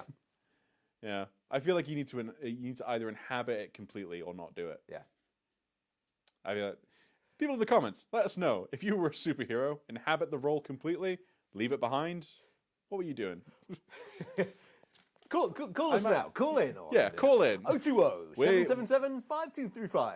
We're here for you, and until something happens. I don't know what time we'll finish this, but we're going to go as long as we can. So the homebrew, are we deeming that a success? I am deeming that a success. I feel like for a first effort, one caveat, for the amount of time that it took that we had. Yes. Yeah. I think we should Fraser. Have some try some of this. This is our boss, the co-founder of Beer 52, Fraser Doherty. Not in the frame. There he is. Not in the frame. He's gonna try some of the. Don't swing it from the bottle because there's like literally a centimetre of sediment at the bottom. Don't swirl it. Jesus. Find a glass. Try that. Because we made it and we like it, but I think we're your employees. I think we should road test it. And I feel like if you want to keep a good working relationship in the office, there should be a level of, That's very good, guys. Yeah. It's. I mean, it's plausible, isn't it? You can't see this on the stream, but his face looks genuine. When he falls over later, it's not our fault. If you read in the news. Yeah. First couple of sips. After that, it's all downhill.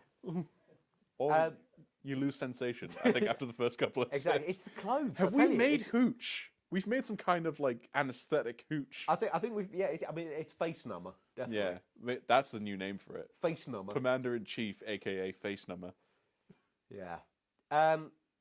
What will we? So yes, the success. Yeah. Yeah. I feel so. I feel like not even a qualified success. So where next? Dark beer. Yeah. I knew that you knew the answer was coming. I want to make Satanic Panic. Okay, so strong Imperial Stout. Not necessarily strong, because I feel like the Satanic Panic, it was blown out of proportion completely. Okay, so you want to blow it out of proportion. Yeah, so I want it to like look like it's going to be strong, but actually it's quite lovely. And won't that be slightly disappointing? It depends on your perspective. Okay.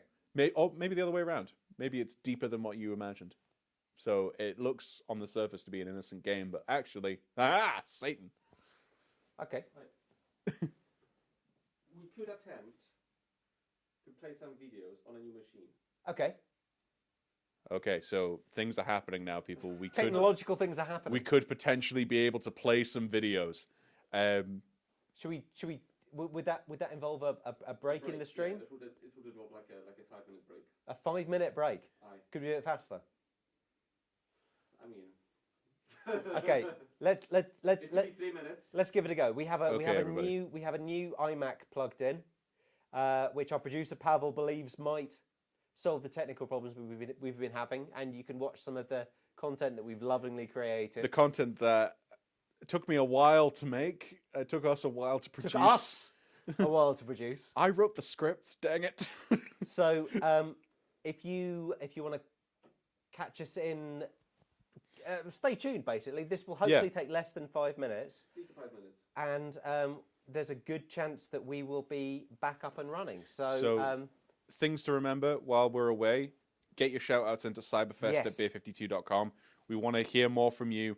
If you have anything you want us to talk about, please do let us know. YouTube comments, cyberfest at beer52.com. If this works, we have some really, apparently very weird viewer talent show entries to play you. So, if you're feeling inspired to do anything artistic, then do write in. Yeah, absolutely. And, if you've got like a really nice setup at home, like you've got a nice Christmas tree, or you've set yourself up a nice little charcuterie board for watching Cyberfest. Or a dungeon. Or a dragon. Bringing it back to D&D. Yeah. Yeah. Send us stuff. We love receiving stuff from you guys. And we're missing you already. We will see you in roughly 3 to 5 minutes. See you soon.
I must confess, Clementine. That is to say, if you will have me, I love you. Oh, Philip, you know I love you, but my father... What can he do? Clementine, you are my air, my blood, my heart. Without you, I am just an empty bottle. What the bloody hell is this? Papa! Mr. Cicerone! Me! That's right. What is this closeness in my house? Explain yourself, sir! Philip is here at my invitation. We have something to tell you.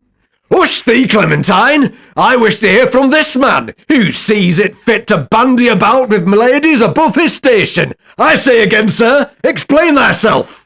I understand your shock, sir, but I feel the best course is to be blunt. Clementine and I are in love. We wish to be married, and while we hope for your blessing, we are committed. But your position, your prospects! Prospects be damned, father. Weren't you born poor like Philip? Didn't you build your fortune and carve your own position in society? Or why is it one rule for you and another for a man of equal fortitude? And what of the Colonel? I thought you and he The were... Colonel is a liar and a fraud. His gambling debts have driven him out of the country, and it is likely he will ne'er return. Well then! Well, it seems I have no choice but to accept this union. I can't fault your character, Mr. Farmhouse. You are charming, dignified, a well-rounded gentleman. I judge you to be a good match for my Clementine, and I give you my blessing. It is a truth universally acknowledged that a single beer in possession of a good Untappd score must be in want of a drink. All things being considered, though, each beer drinker must consider the merits of a beer for themselves, and that beer must be rated accordingly. What will you think of your next beer?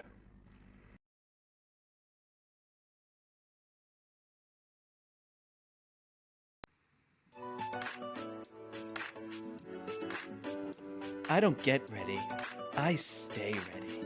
Cole Porter, Billy Porter, there's only room for one famous porter around here, and that's me, babes. People say I'm a type, but what I say goes. I'm the queen of this castle. Everyone else just pales in comparison. Summertime and the living is easy. Every summer we come to this resort. It's the coolest place to be. Oh my God, this place I love that song. Yeah, forget about it, follow me. Sticky. Oh my God, look who just walked in. Well, howdy, everybody. Hey, Summer. Well, Stout and I started seeing each other last spring. It's been nice. He's really sweet. And I knew I had to say something. Enough was enough. Hey, leave him alone. Summer, we all appreciate what Stout brings to the table. We just feel... He's just a bit heavy for the weather. He is not refined enough. Enough! He may not be for Summer, but he's fine for me. Let's go, Stout. I love you. You know, some folks think they can't have a stout when the sun is out, or when it's warm. But I don't just stop for 3 months out of the year. I'm here all year round. And I think I have a lot to offer all year round. You know? Sometimes an IPA or a sour beer just doesn't cut it. Maybe even a summer ale doesn't cut it. Sometimes you want something richer, darker. You stop drinking coffee in summer? No. So why not grab a stout?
The following program is a beer tasting video for Newbarns Brewery's Oat Lager, brought to you by David Blomquist Media. Millions of people around the world have discovered lager, and more scientific studies are pointing to the benefits that come from drinking vitamin-rich, wholesome lager.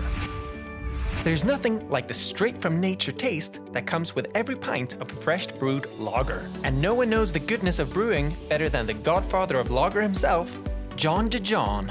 He's over 30 years of living proof that lager really works. Why is it so popular? What makes oat lager so special? Well, to find out, join us today as John DeJohn and celebrity host and beer expert Johnny Hamilton tell you everything you need to know about the amazing oat lager and benefits of the lager freshness. Let's get ready to brew. Good evening. I'm your host, Johnny Hamilton, and today we're going to be learning about the Newbarns Oat Lager. For over 200 years, drinkers around the world have enjoyed the cool, refreshing tastes of lager beer, With its bottom fermentation, crisp finish and tantalizing foam, lager beers being enjoyed from everyone from sports fans to celebrity gardeners from the 1990s. So without any further ado, let's get our guest in here, John the John. Let's give him a round of applause, guys.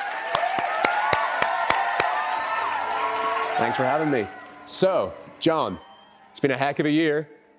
Why don't you tell the audience at home and our studio audience a little bit about how you guys got started, how the brewery came to be, and of course about this delicious beer we're about to try. Well, it wasn't just me, and I'll try to keep this short. So in 2018, the founders of the brewery, Gordon and Emma, who sadly couldn't be here today, decided that they were going to start their own brewery. They were working at the Colonel at the time, and they recruited some help from myself and my colleague at the time, Fred, who worked at a brewery called Beavertown. So nothing really happened up until last summer when we moved up to Edinburgh, and we found this site where we are today, beautiful site. And we started, well, we planned to make beers at the start of the year, and then something called a pandemic hit, which kind of threw a bit of a spanner in the works. So we didn't actually get brewing until the end of August, and since then it's been pretty full on making our core range of beers. The original plan and the ethos behind the brewery was to make beers that can be enjoyed in the pub with friends, to stimulate conversation. So all our beers range between 3 and just under 5%, nothing too big, although we did just put out a few specials. But yeah, we couldn't do that, so we had to get this guy. So now that's why you guys at home are able to enjoy the Oat Lager from the comfort of your kitchen and your living room. But when things get back to normal, hopefully we can enjoy these beers in the pub with friends, and hopefully you guys can come up here, and behind there, we've got a little tap room for you guys. Wow, I don't know about you guys, but that was a heck of a story. So John, how about we whip up a batch of that famous Oat Lager we're all talking about, huh? Thanks, it shouldn't take long. So, Oat Lager. So, the concept behind the Oat Lager. It's kind of influenced by quite a few beers that we enjoyed over our time in London. So, it's a lager, and we love to drink lager, but it's also influenced by beers like bitters, so cask bitter, and also by beers like De La Sen's Taras Bulba. So it's got a little bit of esters characters for a lager, and it is dry and bitter, and it's probably our hoppiest beer in terms of hot side additions. So let's whip up a little batch of Oat Lager, shall we? So what you're going to need, you're going to need a blender. Any blender will work. And first of all, we take the cereal. So for this beer, it's a blend of, it's called an Oat Lager, so it's got some oats in there. Malted barley, malted wheat, some oats. We take that, we put it in, it's called the mash tun. And can't be doing no mashing without water. So this is Scottish water. We get this directly from the taps, and that goes in there. Best water in the world, some say. Some say they've clearly not been to Northern Ireland. So this is what's called mashing. So as you can see there, it's ready to be mashed up. And then we take some hops. So these hops are two varieties. We got Admiral and Goldings, and they come from Brookhouse Farms in Herefordshire. Great hops. They're not a sponsor, but if you guys want to sponsor the show, get in touch. And those guys go in as well. So this is like a one-pot, you've heard of one-pot recipes, this is a one-pot brew. And yeah, so that's going to do nothing unless you get yeast. So we got yeast here, lager yeast. And we use this in our Pilsner as well. In our Pilsner, we ferment at 10 degrees or 11 degrees. And we get quite a clean beer. For this, we like to ferment it a little bit warmer at 12 degrees. And it gets a little bit more character that way. So we're getting like, I don't know about you guys at home, you'll taste it in a second, but we get a little red apple, which is a compound called ethyl hexanoate. And that's what kind of reminds us of best bitters and beers like De La Sen's Taras Bulba. So, gonna do the whole process here. Turn this guy on. Might want to cover your ears.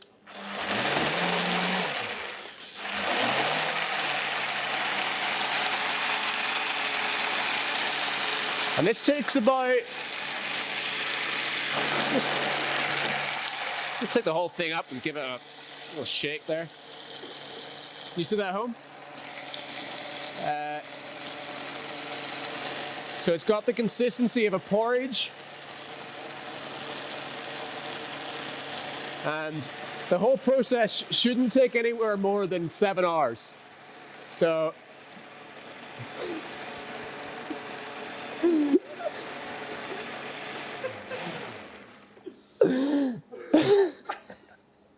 one take. And that is it. Simple as that. That's how we make the oat lager. We take a little glass here, get you a beer. That's why you came here. Can't be having you standing around empty-handed.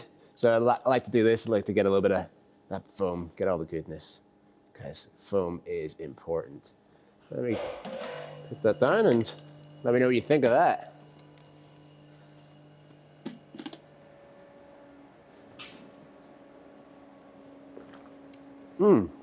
It's delicious. One question though, how did you get it so wet? Oh yeah, the water. So, hopefully at this time, you guys at home are enjoying one of these oat lagers from Newbarns Brewery. I certainly am enjoying it. So, I hope you get some of those characters that John here was describing. So first of all, we look at it. Nice pale beer. So that is just the base malt. So I think he said extra pale malt. So yeah, you'll notice, first of all, that it's got a really nice mouthfeel. So that's those oats, which are providing that kind of smoothness. The smoothness just slides on down the throat. Then after that, I'm getting those esters. I'm getting those red apple character that John mentioned over there. And yeah, that comes from the yeast apparently. So that warm fermentation, we didn't give it a little touch there, but yeah, it was pretty warm. So yeah, and then after that, I'm getting bitterness. So I'm getting, doesn't taste much like a lager to me. It's got the drinkability of a lager, but that bitterness is reminding me of cask beer, cask bitter, down the pub with your friends.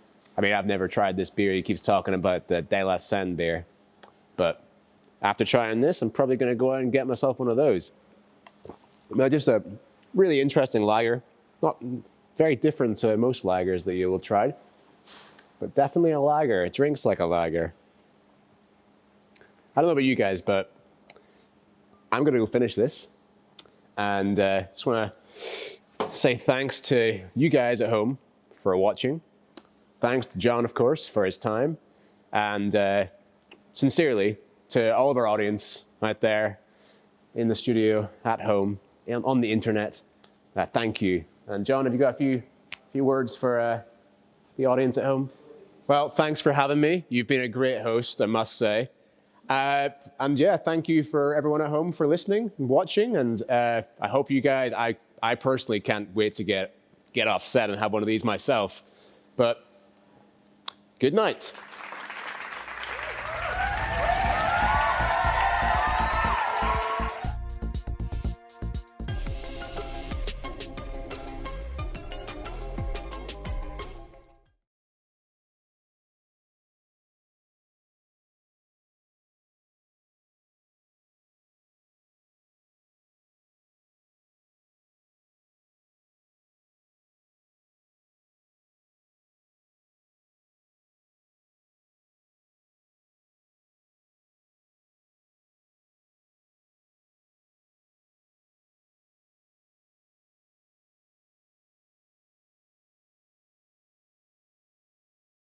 Hey, Callum, how's it going?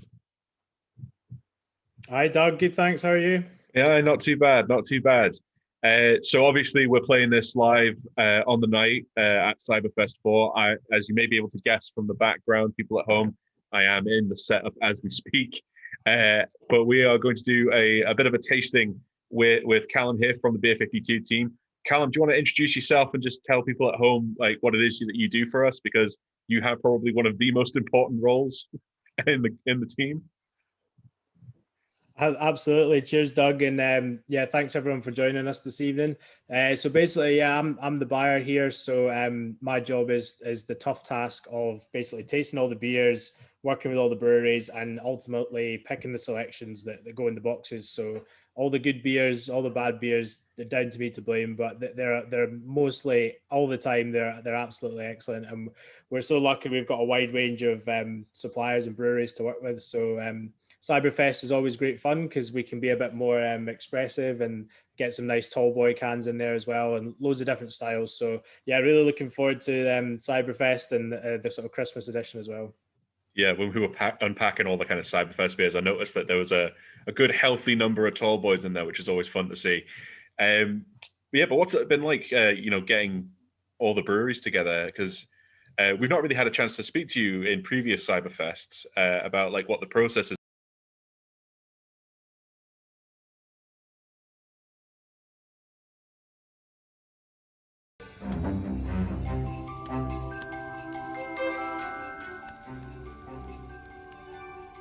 Excellent. What a great program. In Star Wars, which metal is used to make Mandalorian armor?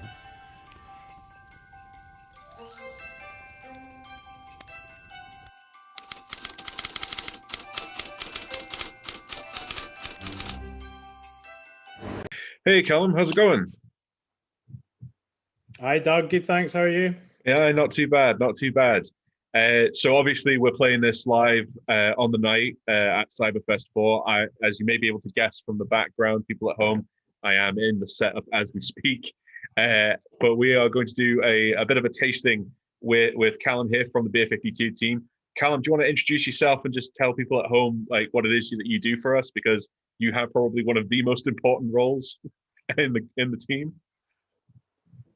Absolutely. Cheers, Doug. And yeah, thanks everyone for joining us this evening. So basically, yeah, I'm the buyer here. So my job is the tough task of basically tasting all the beers, working with all the breweries, and ultimately picking the selections that go in the boxes. So all the good beers, all the bad beers, they're down to me to blame, but they're mostly all the time they're absolutely excellent. And we're so lucky we've got a wide range of suppliers and breweries to work with. So Cyberfest is always great fun because we can be a bit more expressive and get some nice tall boy cans in there as well, and loads of different styles. So yeah, really looking forward to Cyberfest and the sort of Christmas edition as well. Yeah, when we were unpacking all the kind of Cyberfest beers, I noticed that there was a good healthy number of tall boys in there, which is always fun to see. But what's it been like, getting all the breweries together? Because we've not really had a chance to speak to you in previous Cyberfests about like what the process is behind this. And obviously, COVID being the big thing this year, I assume it's a lot harder than normal to get beers together. Yeah, absolutely. Yeah. So I mean, to be honest, I've just been so busy working on all the. So we obviously got the main subscription as well, which is the most of our customers. So Cyberfest is kind of like a little added bonus we've done this year, and the main reason it came about was to try and help the breweries at the start. So obviously with the pubs being shut, a lot of the breweries overnight lost. Some of them lost up to 70% of their trade, depending on how reliant they are on the pubs. So. Yeah, that's a big miss. So they were obviously looking for new avenues, especially during the first lockdown. A lot of breweries, believe it or not, didn't even have their own online shops. So they kind of relied on wholesale and trade. A lot of wholesalers were going away because the restaurants were shut. And a lot of breweries lost a lot of their export sales as well. So it's been a really tough time, and we've been thankful to the Beer 52 customers for keeping everyone going, and that really does get passed on to the breweries, which are all kind of small kind of local producers. So yeah, it's been tough this year, but it's been good to work with them. And yeah, you can see from the videos, all the team members and everyone's just really appreciative of everything going on. So so yeah, it's been good. Yeah, that's fantastic. So speaking of brewers, we do have a little bit of a tasting to do, because we thought it would be a good idea to crack open a beer with the guy who gets us all the beers. Yeah. So yeah, we're going to do the Tempest Elemental. If folks are drinking along at home, yeah, as you can see, it's the can that looks like that. Should we crack this open and you can talk us through kind of what we should be looking for, what we should be tasting? Yeah, I've got my Cyberfest glass here as well. So going to get this open. I'm going to try and pour it in front of the camera and not spill it on everything here. So give it a nice little smell when you open it there, and get it in the glass. Try and slant it a little bit like that. And you should see this lovely dark liquid coming out. If it's not that color, there might be a problem, but yeah, you can see that there. It's pretty much, we've got the nice kind of foamy head there, and also you can see the sort of the pattern on the glass. You can hardly see it. The liquid's so dark. So give that a smell. And cheers, Doug. We'll dive straight in. Cheers. Cheers, everyone. That's lovely. Yeah, that's lovely. Yeah. Basically, Similar reaction. this is brilliant. So Elemental is Tempest's sort of standard core porter, which has been sort of rebranded and rebrewed various times over the years, and it's just getting better and better. So there's 7 different malts in there, which are all combined to give that sort of base of kind of sort of chocolate and bitterness, really kind of roasty, and you can definitely smell the chocolate there. And the finish is it's so smooth, like there's hardly the carbonation is very low, so it's nice easy drinking, and you get that sort of strong bitter aftertaste with a little bit of coffee in there as well. And yeah, it's only like 5%, so it's something I can kind of drink like all day long. I can have, with a burger at lunch, or I can have sort of like in the evening after work and stuff like that. So yeah, it's really good. What are your thoughts, Doug? I'm really loving it. I'm a dark beer fan. People who have been to Cyberfest before will know that. And yeah, I have to agree. You get loads of that. It's just like really smooth, and you get that chocolatey notes coming through, and it's just, I don't know. I'd call that kind of like a textbook porter. That's exactly what you want from it's exactly what I want from a porter that's about 5%. Like, you want something smooth, drinkable, got that nice kind of chocolatey, malty kind of finish. It's brilliant. So why don't you talk us through a bit about Tempest as a brewer, because obviously we've worked with them before, and they're a pretty big name, I would say, at least to my knowledge, in the craft beer scene. Yeah, it's they're definitely a favorite for us in the office and at the brewery. Basically, like they're located in the Scottish borders, so just outside Galashiels. And our main office is up in Edinburgh, so it's maybe like 50 minutes away. And they've actually, about 3 years ago, they started doing an Oktoberfest and a Springfest festival at the brewery, and a lot of us actually go down there as a team and kind of enjoy that festival. So we've got to know the team really well over the last couple of years. It's a husband and wife team, Gavin and Annika, who originally came back from, I think they met in Canada originally, both big craft beer fans, moved to New Zealand, and then they came back to Scotland about 10 years ago. So the brewery's been going since 2010, so they've been around for quite a bit. But in the last couple of years, they've kind of really taken off into kind of like the festival scene and getting off, like just really, really solid beers. If you've been fans of Tempest for a while, you notice like their kind of branding's been rebranded this year, which I really like.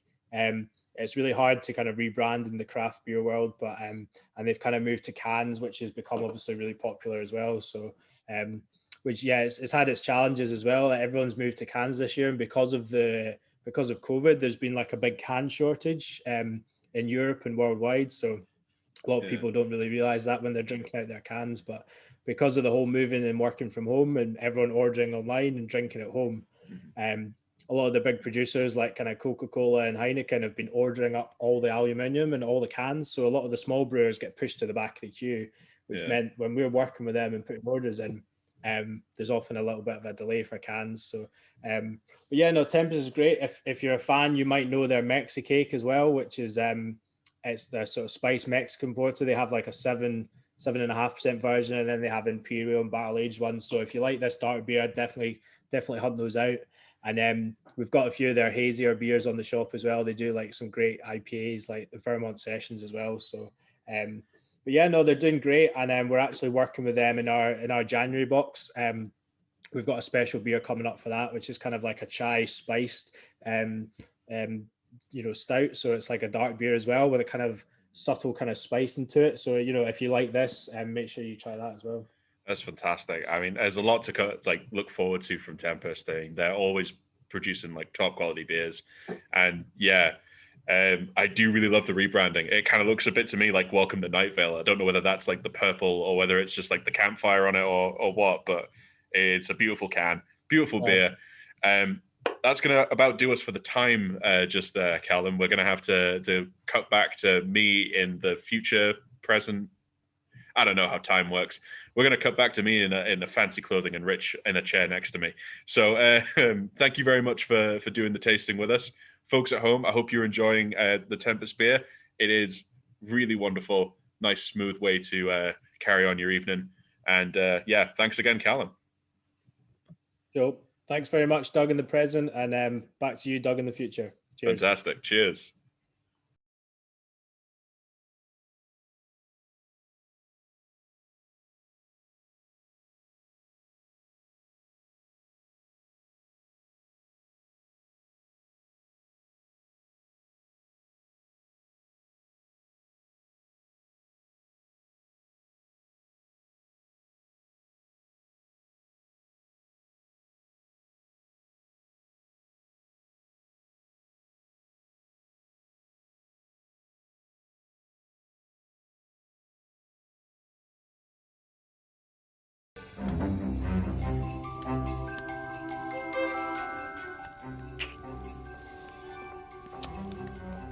Which animal belongs to the collective noun a rumba?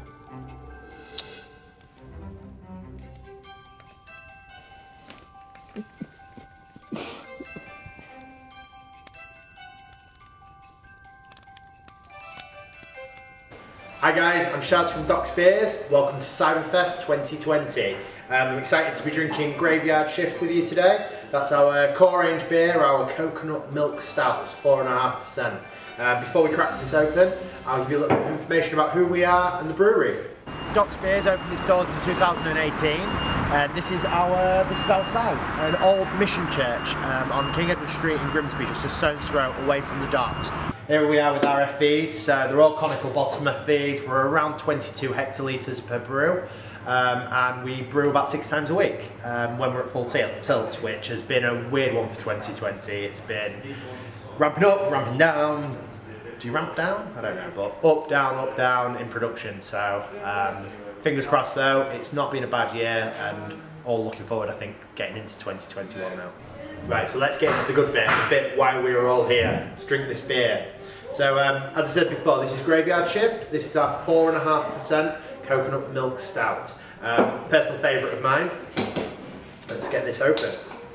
I don't know why everyone always taps a candle before they open it. Do you do that? I do. So there we go, let's get that out there. See, it's a nice bit of carbonation and a beautiful head on there. Now, I don't know if you noticed at the beginning, but this glassware has some nice thick black text on. And you've got that lovely thick black beer in that glass. Everything fades to a gorgeous shade of black. So aroma first of all. Straight away, coconut on the nose, the chocolate from the malts. There's loads of oats and roasted barley in there as well. The coconut just cuts straight through it. It's definitely in there. You know you're drinking a coconut milk stout. So if you haven't already, guys, cheers. Oh yes, that's what I'm talking about.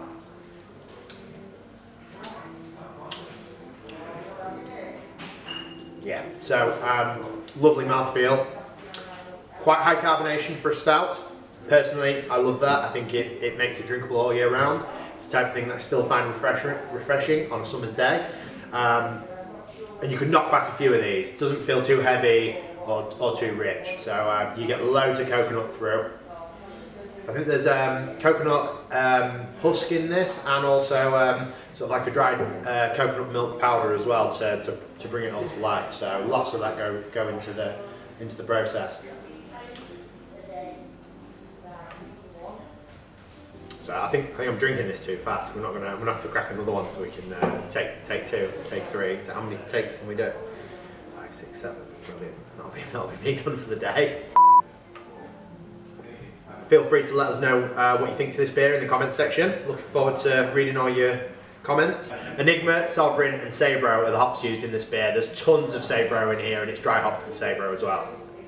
Really super amazing hop that you guys will have tried in many a beer, I'm sure.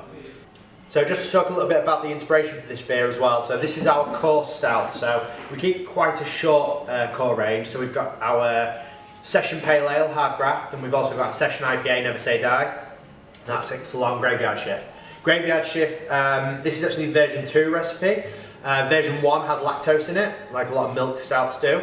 And we wanted to make it vegan friendly, so we set ourselves that challenge. So we kicked out the lactose and in came a lot of dextrin malt, and it's allowed us to sort of achieve the same level of mouthfeel and flavour sort of like profile that we wanted to achieve, but while keeping the beer vegan as well. So another box ticked on that one. So really happy with that. As a fairly young brewery, we're still experimenting and kind of finding our feet and seeing what works for us and what doesn't, I guess. But we're lucky. We've got some really experienced brewers here. We've got Mike Richards, who is our co-founder.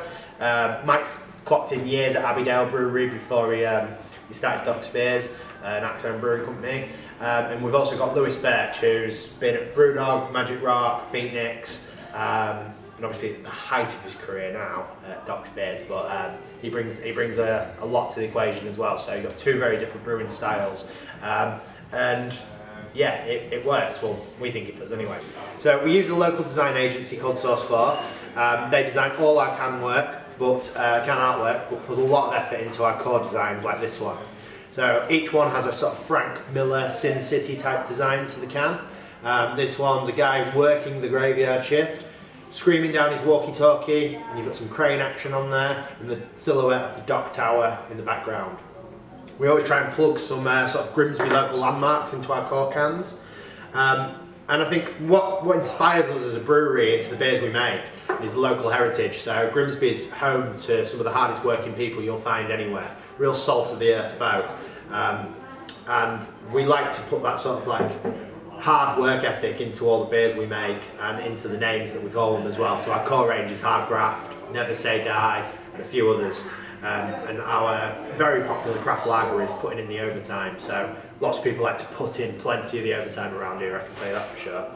God, it felt cheesy. Guys, I mean, I don't know if you've drank this at the same speed as me. Maybe you've done. Maybe you're only halfway down your glass. But what a beer! Hope you agree, guys. I just want to say thank you so much for joining us on Cyberfest and supporting a small independent brewery like ours. Hope you're all getting ready for Christmas. We're going to have a fantastic time, especially after how 2020's been. We look forward to seeing you on our social media platforms and maybe visiting our online store and checking out the rest of our range. So thank you so much for letting us be a part of Cyberfest, and a huge thank you to Beer 52 and all you wonderful people. So thanks a lot from Doc's Beers in Grimsby. Cheers, guys. So should I just do a... Why not? No, that's really dickhead.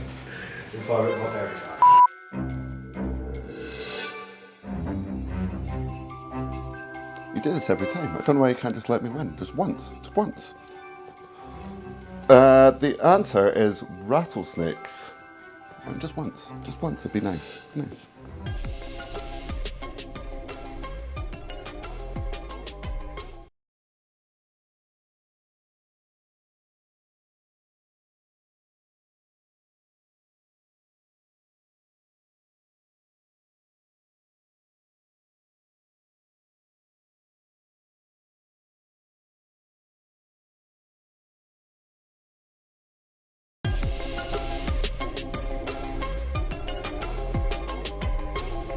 Good evening and welcome to the White Hag Kitchenette, as it's known. This is where we keep the glassware.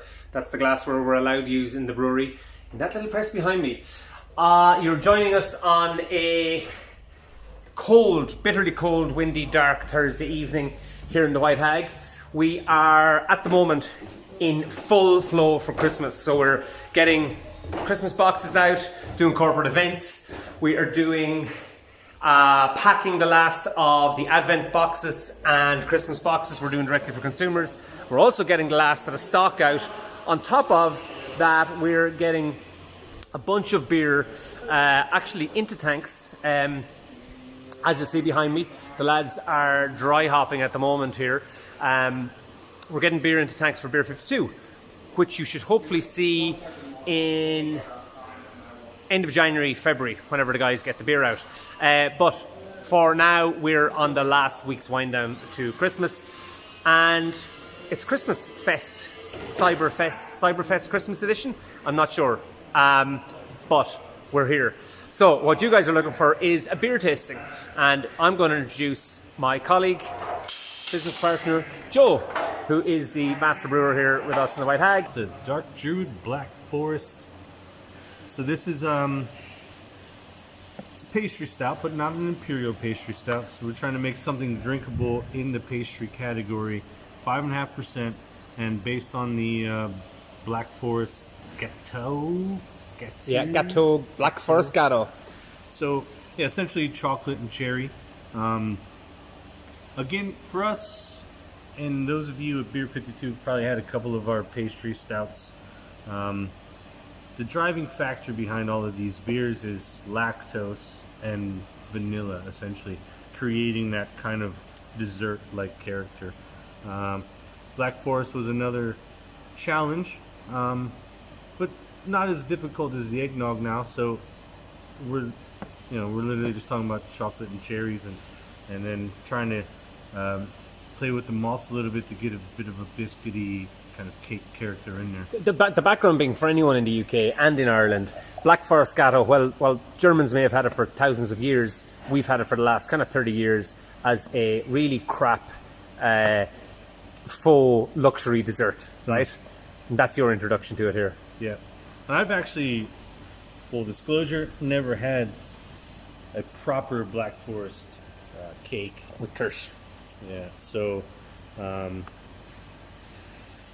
we sent a crew out in the middle of the day when we were developing this to try to find the best examples of them in Ballymote/Sligo, Ireland.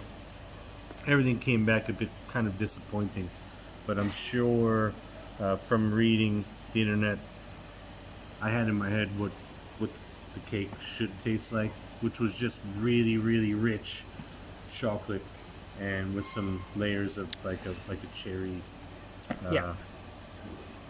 jelly or whatever you want to call it. So yeah, that's pretty much it.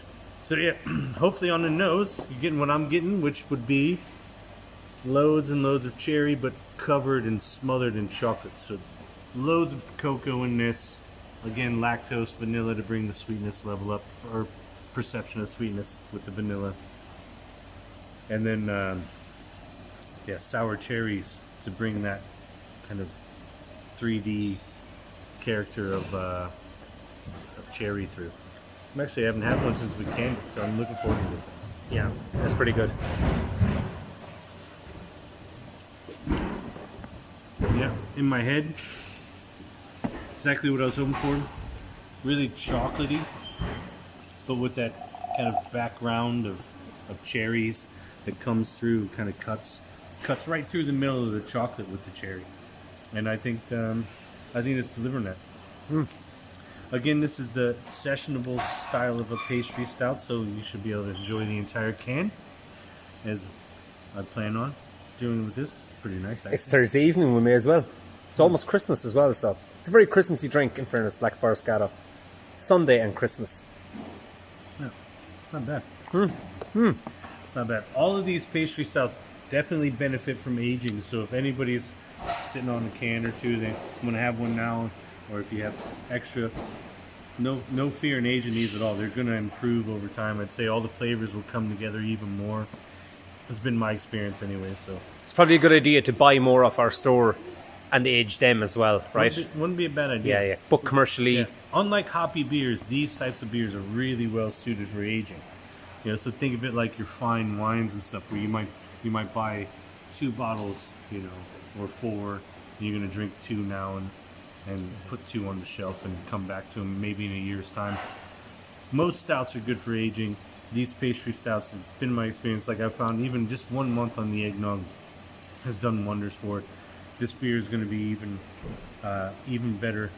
The chocolate notes are going to come through. Everything's going to come through even more in another month or 2. But don't be afraid to enjoy it now. If you like it, you know where to find more.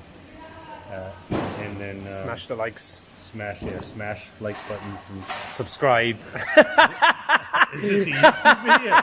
I'm not sure. I think this is going on across multiple social, but smash the likes anyways. Smash the subscription box, and we'll catch you next time.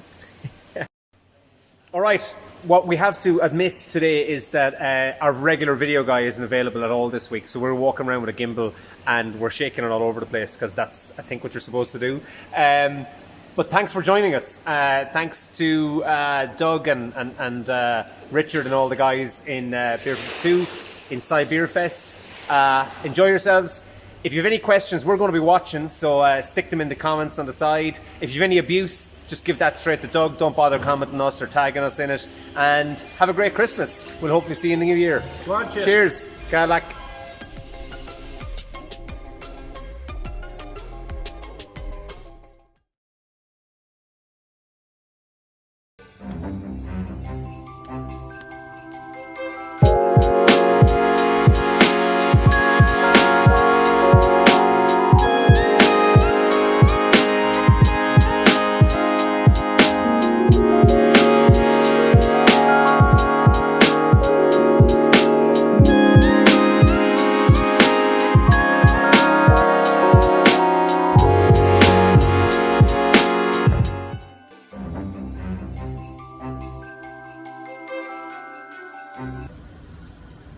Hi Cyberfest, my name's Ned, I'm the Managing Director of Salt.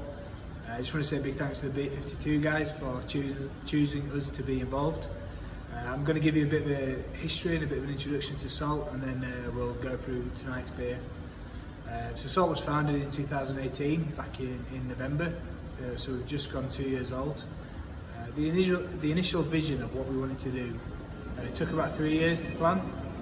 We wanted to create a modern, accessible brand that kind of tells a story of our homeland, which is a village in West Yorkshire called Saltaire.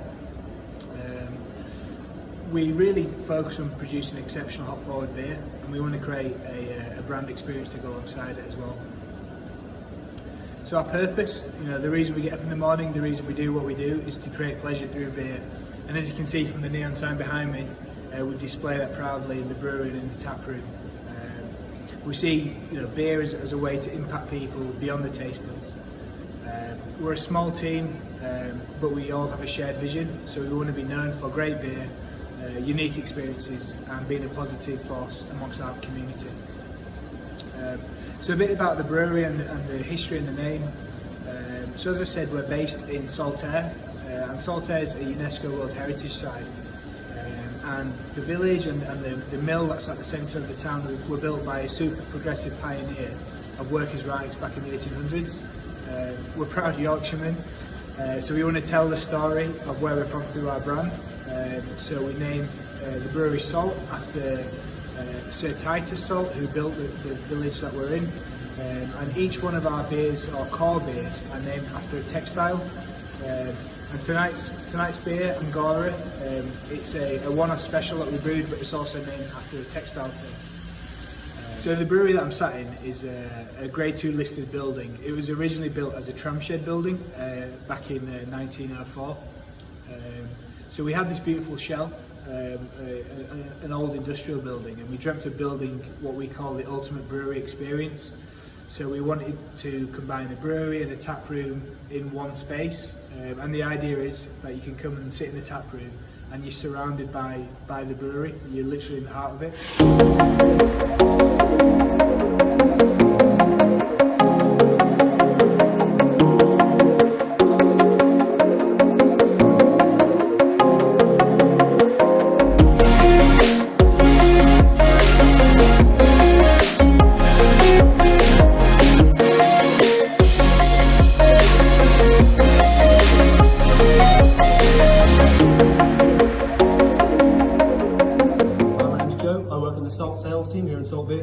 And this is Angora, a 6.5% double dry hopped IPA. The word Angora comes from a super soft fur used in textiles to go with the soft beer. Now, double dry hopped on this can here means extra hops added in the fermentation process. That's what these big tanks are behind me. The cool temperatures allow the hops to give it more fruit, more mango and stone fruit flavors, and also gives it aromas of tropical piney marmalade. With less bitterness with that double dry hop. Cheers Cyberfest, enjoy your drinks.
Good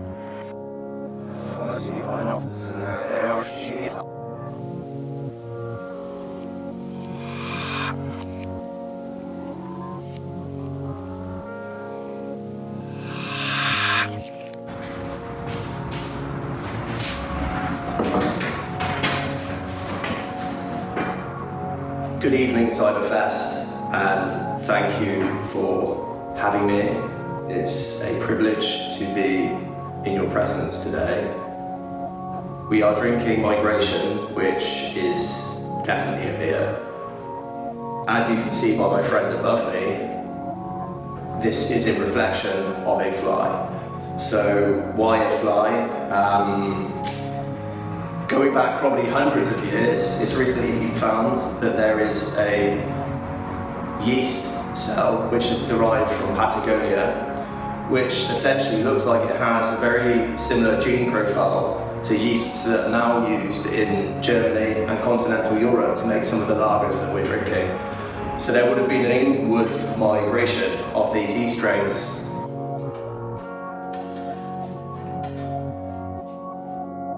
We leave a fairly mellow characteristic in terms of the bitterness. It's fairly pale in colour, but actually we use no finings and we don't filter, so this is naturally as you come, basically.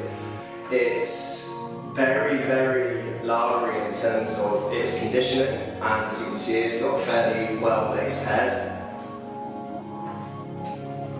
But in terms of that characteristic in flavours, it's more of a full-bodied, almost thick New England style, but with a finish of continental hops, more perhaps of that traditional lager that you see on the continent. It's something which is easy to drink in the summer or the winter, or to be honest, whenever you fancy a drink.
Good evening, Cyberfesters. This is a short health message from Beer 52. In this time of COVID, don't drink bleach. Don't shine torches into you. However, you can use fire. Very effective. Only joking. Drink responsibly.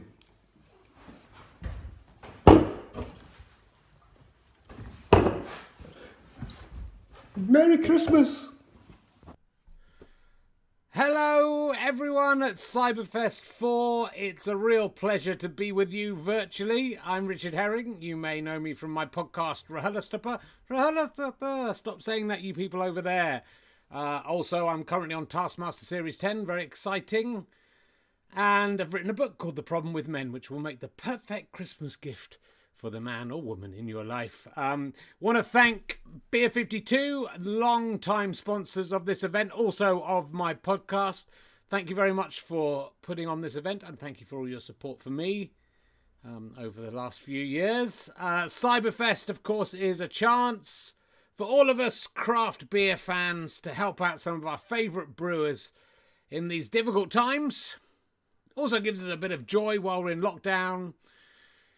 Coming up to potentially doing a digital Christmas. Could be. Let's hope we get to meet a few members of our family. But if not, we've got beer. Who needs family when you've got beer? And beer can help you through if you're with your family as well. Let's face it. Well, look, we've been running a competition for this Cyberfest, asking Cyberfest goers to submit their creative work about Cyberfest. It could be a song, a sketch, short film, an interpretive dance. You could craft something out of wicker. I don't know. It's not me that had to do it. It's you. With a chance to win a £100 Beer 52 shop voucher. That's not bad. And 2 runners-up will win a free box of beer. Still pretty good. So first up, we would like to announce our runners-up. We'll play the videos for you now. Good luck, everyone. Here we go. Is everybody happy? You can't come in. You can't come in.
This is my attempt at the most Christmas number ones in 60 seconds.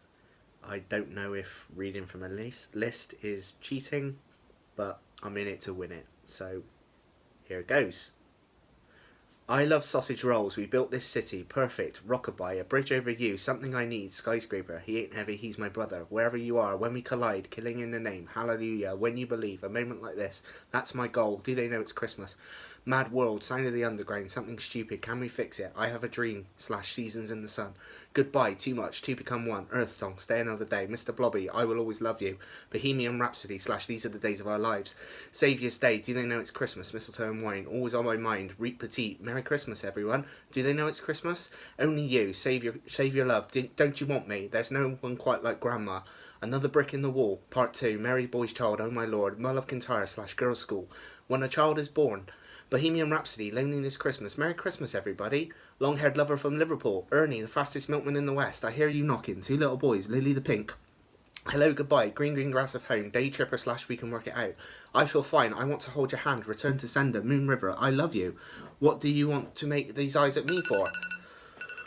I got all the way back to 1959. Not too bad. Congratulations to those runners-up and to everyone who submitted their videos to Beer 52. But there can be only one winner. We are going to play that winning end. Why can there only be one? Why can't everyone win? Why can't everyone have £100? Oh, apparently they can't. They can't. They can only. Apparently, Beer 52 says there can only be one. But we are going to play. It could be you. We're going to play the winning entry. Not if you didn't enter.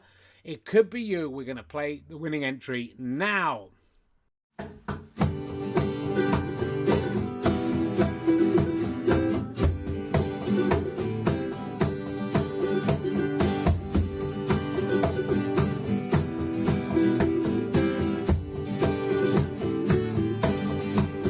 Snow is falling all around me. Children playing, having fun. It's a season for love and understanding. Merry Christmas.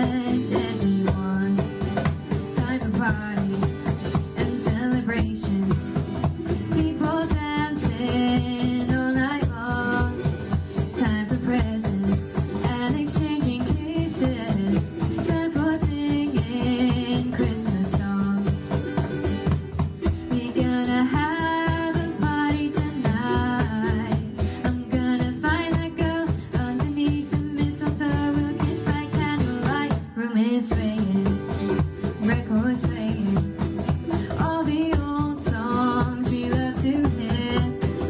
Oh, I wish that every day was Christmas. What a nice way to spend the year. We're gonna have a party tonight. I'm gonna find that girl underneath the mistletoe. We'll kiss by candlelight. Snow is falling all around me. Children playing, having fun. It's the season for love and understanding. Merry Christmas, everyone. Merry Christmas, everyone. Congratulations again to our Cyberfest 4 talent contest, the runners-up, and to that fantastic winning entry. Thank you again to Beer 52 for putting on this competition. Do check out Taskmaster. Do check out Rahulastapa. There's hundreds of interviews there if you haven't caught it before. Please buy my book, The Problem with Men, available at all good bookshops and some of the rubbish ones as well. Good night, everyone. Have a fantastic Cyberfest. I will see you again. Goodbye.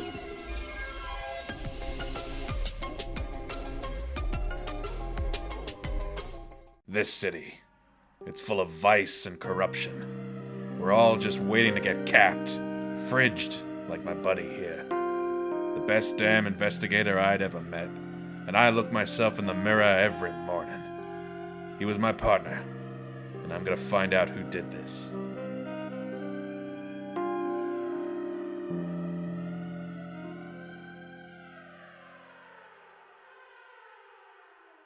I tracked the killer to just a few blocks away from my apartment. It was the last place I wanted to be. My old office. Going back there left me feeling colder than a hipster's coffee. But I wasn't gonna let a little chill stop me.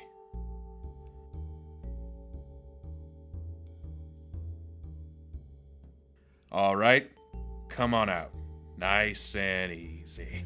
Don't shoot, detective. I'm unarmed. You? What are you doing here, Red? What's your part in all of this? Let go of me! You don't understand what's going on. Then make me understand, damn it! Ha! Don't make me laugh. You always were low on the SRM scale. All those hops went to your head. You're nothing but a two-bit PI. I'm an IPA and you know damn well. IPA? PI? What does it matter? Oh, you couldn't possibly understand the mess you've stumbled into. Oh yeah? Well, I know it was you who killed Cezanne. Cezanne's dead? Of course! That's what happens when you smash a man's glass to the ground. How could you, Red? You were his world. No, you don't understand. It wasn't me. Then who, damn it? Johnny Easy Stack Can, the boxer? He's punched a few tickets in his time. What about the lovesick reporter, Porter, who follows you around? Boy, what a scoop! Maybe it was that old flame of yours, Tall Boy. A bad boy, wee bikes and 50s. You're wrong, detective. It was none of them. It was... Ah! What the fuck? What are you doing? Nothing. Just because it... I said it's nothing! Okay. Can I have a beer? Yeah, alright then. Every beer tells a story. So grab yourself a box of Beer 52, crack open the free copy of Ferment, and learn about the lives of your beers. Angry God. Hi there everyone, I hope you're having a lovely Cyberfest. Thank you Beer 52 for inviting us to come and play a few tunes. This first one is called Impression.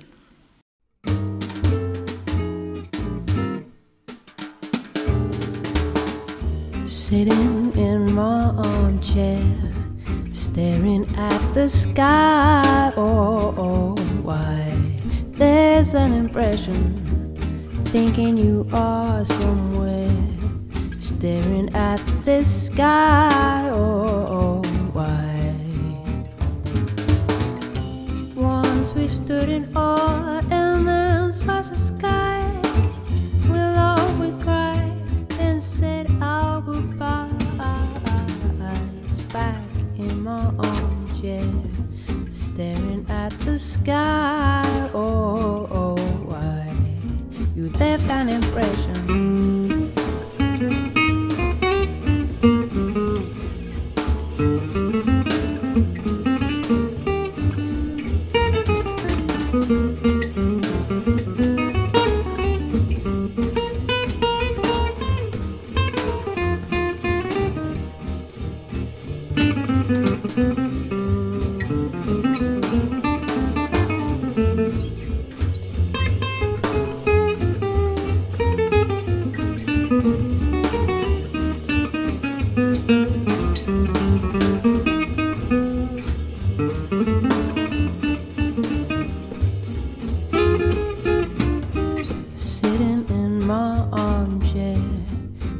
staring at the sky. Oh, why? There's an impression, thinking you are somewhere, staring at the sky. Oh, why? Once we stood in awe, immense was the sky. With love we cried, said our goodbyes. Back in my armchair, staring at the sky. Oh, why? You left an impression. Oh.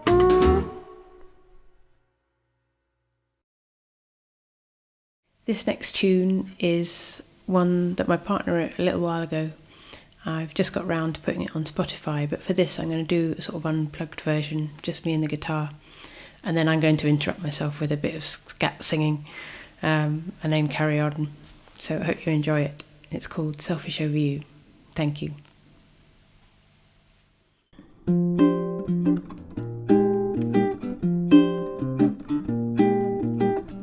Don't want sunshine, don't want rain, don't want no weather at all. It's just one thing that I must have. Makes me selfish, makes me bad. I could shout and stamp my feet, or I could cry like a child. But I have a one-track mind, no one else can do. You make me selfish over you. Do that, do that, do that, da da da da. Do that, do that, do that, do that. Do that, ba ya da, ba ba ba ba ba ba ba. Do da do da do da do do da do da da do ya da ya do ya da do. Boo ba ba ba.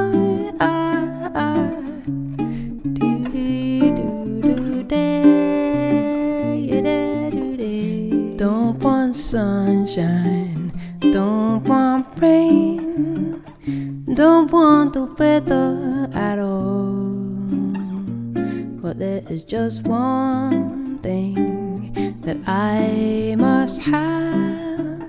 Makes me selfish, makes me bad.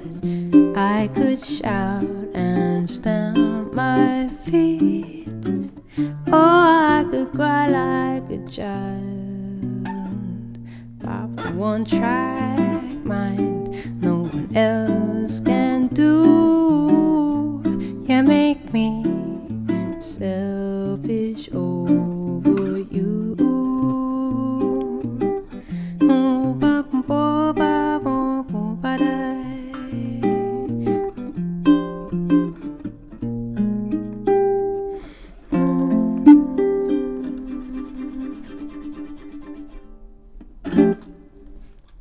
Thank you very much for having us, Beer 52, and thank you to Encore Music for putting us in touch.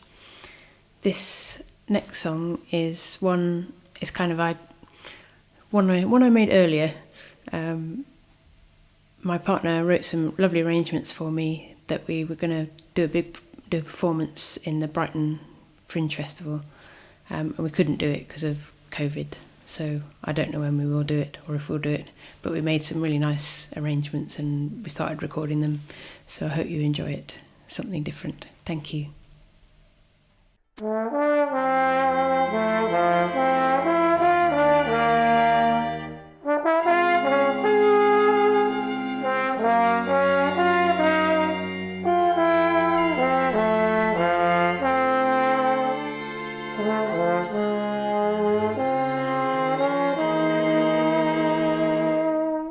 It was just a garden in the rain, close to a little feeling, a touch of colony, skies of grey. The raindrops kiss the flower beds, the blossoms raise their thirsty heads.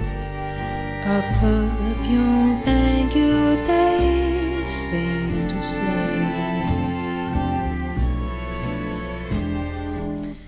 Surely here was charm beyond compared of you. Maybe it was just that I was there with you. 'Twas just a garden in a rain, but then the sun came out again and sent us happily on our way.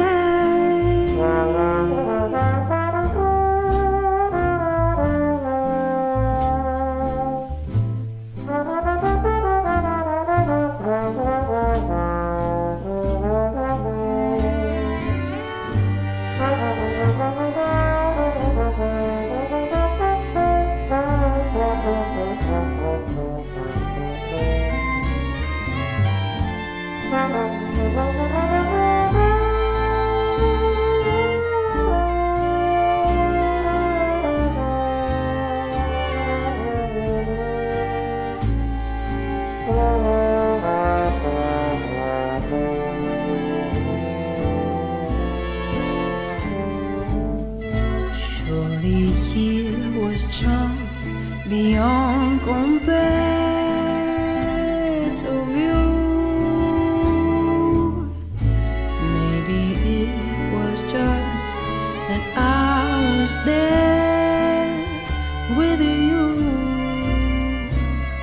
Oh, 'twas just a garden in the rain, but then the sun came out again and sent us happily on our way.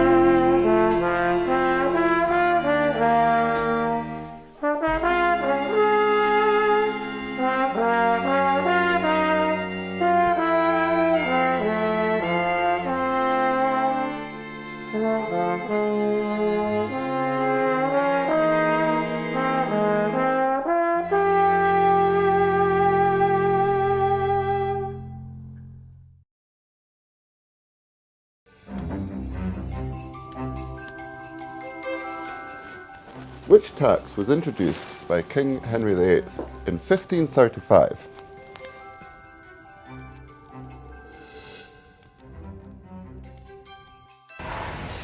Good evening everyone, welcome to Cyberfest. I'm Mike and this is Brew Numbers, our site in Bermondsey. We're currently canning an IPA today. Fresh one off the line, very similar to what you'll be drinking tonight. Except this one is with Nelson Sauvin and the one you've got is Citra Amarillo. So, for those of us who don't know, we are based in Bermondsey, South London on Union Street, home to the famous Bermondsey Beer Mile. And a couple of arches down this way is our taproom / warehouse and cold store, where we'll be trying the beer first.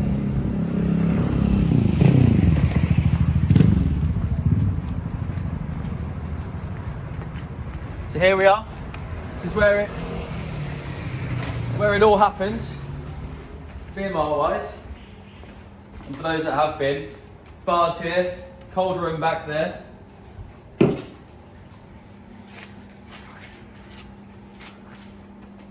Cool. So, the beer you'll be trying today is a beer.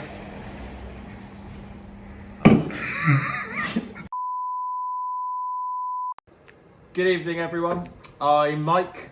And hi, I'm Priscilla from Brew Numbers. We are delighted to be invited back for a second Cyber Festival with Beer 52.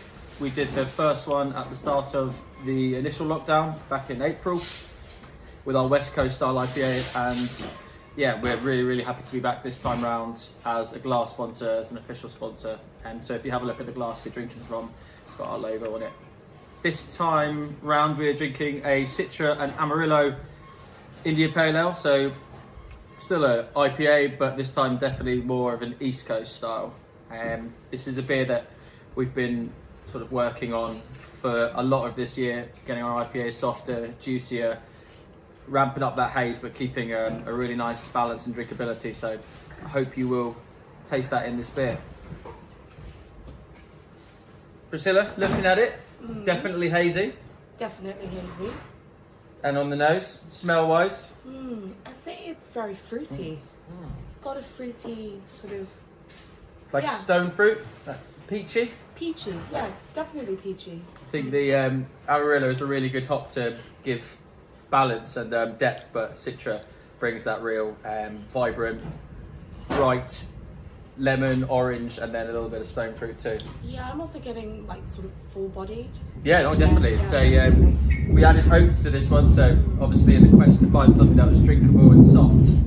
Apologies, we are in a railway arch, so that is a train going overhead. And yeah, we've added a lot of oats to this to round out that body, and I think it makes, you know, 6.2% beer. It's still quite boozy, but it makes it feel much less so, much more drinkable. I agree. Do you like it? I do. I know you're a big fan of the lagers usually, ordinarily. Ordinarily, yes, that's right. But I think this has a lot of those elements that you like in it, and the balance is really key. Yes, for sure. Guys, I hope you have a wonderful evening. Enjoy the beers. There's some cracking breweries in that lineup, and I think that this beer is one of the best beers we've made this year, and I hope it competes with the others. Cheers. Have a wonderful evening.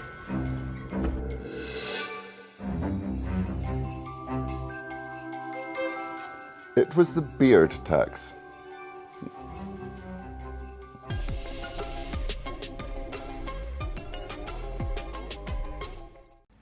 Hey guys, Dabs here from New Town Kings. First of all, thank you to everyone for Cyberfest for inviting me to do this today. Yeah, here's a bit of music for you. I hope you like it.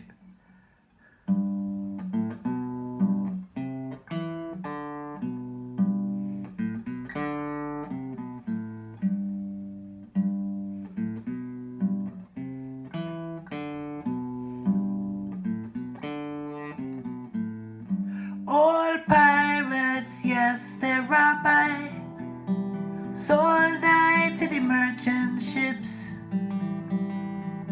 Minutes after they took I from the bottomless pit, but my hand was made strong by the hand of the Almighty. We're forward in this generation, triumphantly. Won't you help to sing these songs of freedom? Is all I ever had. Redemption songs, redemption songs.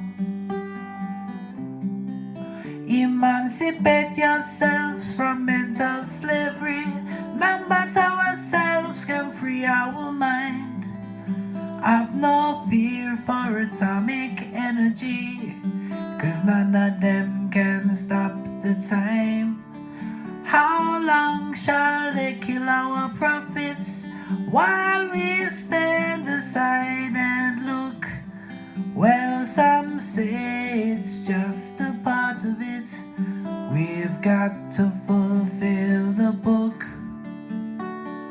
Won't you help to sing these songs of freedom? Is all I ever had. Redemption song, these songs of freedom.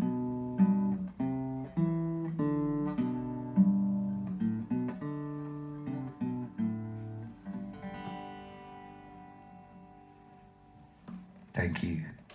Right, straight from Bob to Stevie. One moment.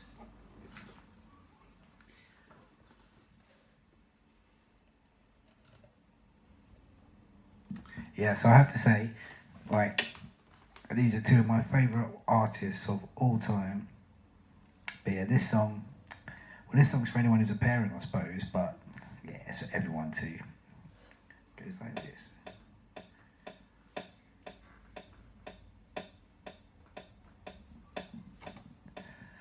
Dum dum dum dum da dum dum dum ba dum ba dum dum dum dum dum dum dum dum dum dum dum dum da dum dum dum ba dum ba dum dum dum ba dum ba yo da da dum dum dum dum da dum dum dum dum dum dum dum dum da dum dum dum ba dum ba dum dum dum dum dum dum dum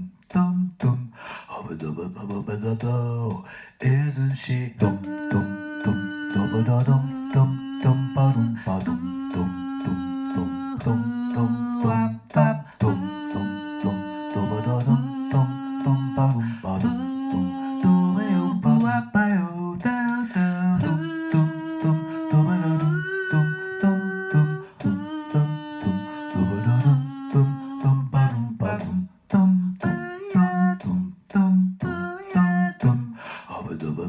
dum dum isn't she dum dum dum dum da dum dum dum ba dum ba dum dum dum dum dum dum dum dum dum da dum dum dum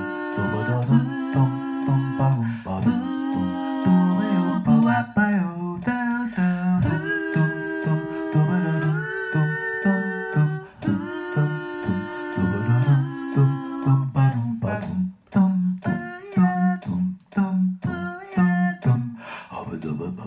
dum isn't she lovely? Isn't she wonderful? Isn't she pretty? Less than 1 minute. Oh, I never thought true love would be making one as lovely as she. So very lovely, made from love. Isn't she precious? Truly the angel's best. Boy, I'm so happy. We have been heaven blessed. I can't believe what God has done. Through us, He's given life to one who's so very lovely, made from love.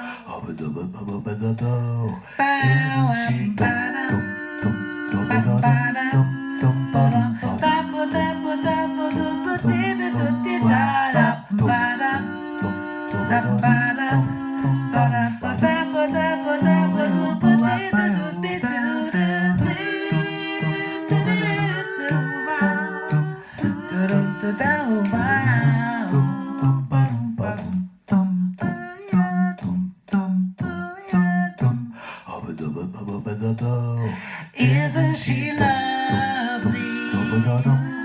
Life and love are the same. Life is Aisha, the meaning of her name. Lani, it could have not been done without you who conceived the one who's so very lovely, made from love.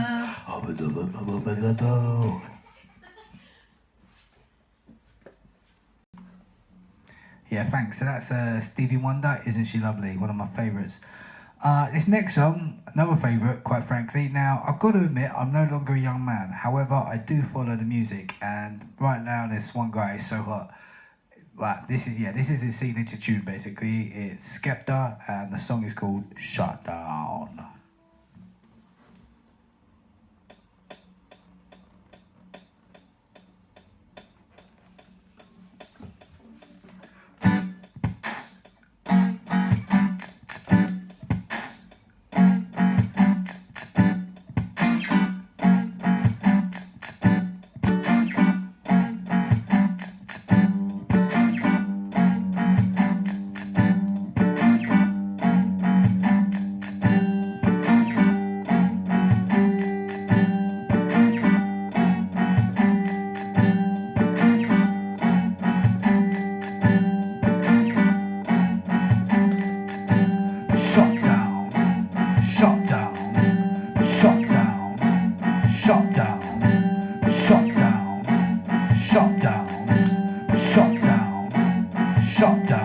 Yeah, take time. If a man won't try me, no time. Usain Bolt when I run up on stage, I'm picking a mic and it's reload time. Don't know your songs, but they know mine. That's why I got gigs just like Joe Grime. After the show, I'll be rolling mine. Don't care about the no smoking sign. They try to steal my vision. This ain't a culture, it's my religion. But knows I don't wanna go prison. But if a man won't try me, trust me, listen. Me and my G's ain't scared of police. We don't listen to no politician. Everybody on the same mission, and we don't care about years and man's schisms. Why? Cause it's shut down. That's not me and it's lockdown. Ring pussy and drop down. Fashion week and it's lockdown. Went to the show sitting in the front row with a black tracksuit and it's lockdown. Touched the road and it's lockdown. Boy, I better know when it's lockdown. You wanna act like a G for the camera. You say you're Muslim, you say you're Rasta. You say you don't eat pork, don't eat pussy, liar. You were just an actor, blood. You're not on your dean. And listen, I say I saw you, he was said blood. Take off the red, gold and green. Them in the soft just like ice cream. See, start moving correctly. If you don't wanna upset me, you get me. You try to show me you're friendly, I told you before, don't impress me. I better make you respect me when you see the man never selling out Wembley. Roll deep in the blacked out Bentley, put up outside like Wagwan Sensei. Cause it's shut down, that's not me and it's lockdown. Ring, it's shut down. Fashion week and it's lockdown. Went to the show sitting in the front row with a black tracksuit and it's touched the road and it's lockdown. Boy, I better know when it's lockdown. I just could not believe it. There were all these young men on stage wearing black, dancing so aggressively, and it was just not the kind of thing I expected to see on national TV. What? I'm in a different class. When I get through, I'ma bring my guards. 2 by 2 man, I walk in an arc. Sitting in the back just like Rosa Parks. Trust me, you don't want to see me get dark. Upset cause man, I wait up right now and this shit happened all so fast. I was in Paris, shut down Lark. New York, shut down Central Park. Want to talk about London? Yo, Frisco, where should I start? Walked in, about 10, 16 bars out. Each and every one of them came from the heart. None of my lyrics are stolen. Go on then, that's my slogan. Wanna know how I did it with no label, no A-list songs, and I told them. Blunt, I just shut down. That's not me and it's shut down. Ring, see it shut down. Fashion week and it's shut down. Went to the show sitting in the front row in a black tracksuit and it's shut down. Touched the road and it's shut down. Boy, I better know when it's shut down. Yeah, I just shut down. That's not me and it's shut down. Ring, see it shut down. Fashion week and it's shut. Went to the show sitting in the front row in a black tracksuit and it's shut down. Touched the road and it's shut down. Boy, I better know when it's shut down. Yeah, shut down. Shut down. Oh man, gotta love a bit of that Skepta. There you go, a bit of acoustic grime for you.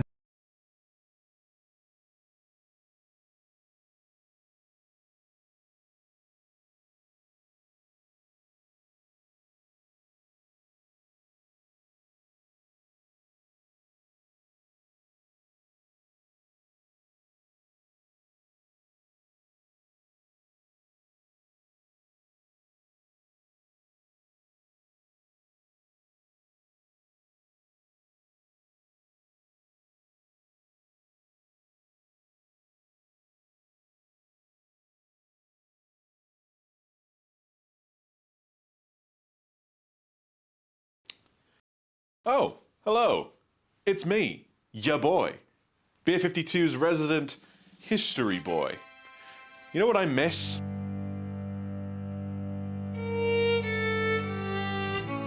Going to the pub.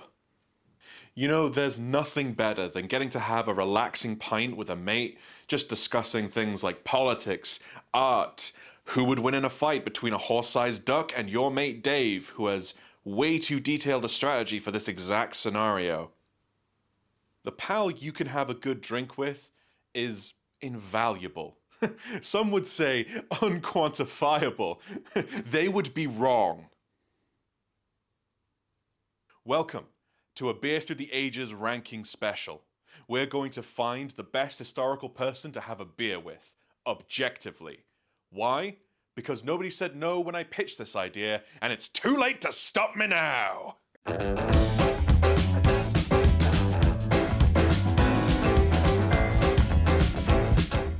So let's get into it. We all know what this kind of question entails. We've selected some names from the annals of history, and we're going to put them on the same scale to find out who would make the best historical drinking buddy. We will be ranking them on the following criteria. Impact.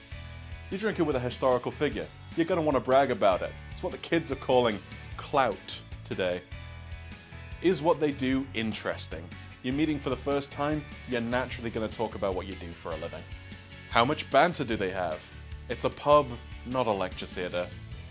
Wow us or make us laugh. Good listener. Conversation goes two ways, everybody. Ability to engage in the deep chats. TM. Look, we've all been there. You've had a few pints, you get into the really deep stuff, the stuff that's been on your mind for such a long time, and you just need to let it out. You want a historical drinking buddy who's going to be there for you. So that's our ranking criteria. From there, we took our list of historical names and we put them into 4 different categories, which are philosophers, the thinking man's choice. Artists. This category covers everyone from playwrights to poets, heck, even magicians. Political leaders, the people of the past who held power over large groups of others. Scientists, the thinking man's other choice. We'll talk about people from each of these categories before finally giving our top picks at the end of the video. There's going to be some names there that you're not going to recognize. I do recommend you look them up after this video because some hella cool people in history. Let's get into it.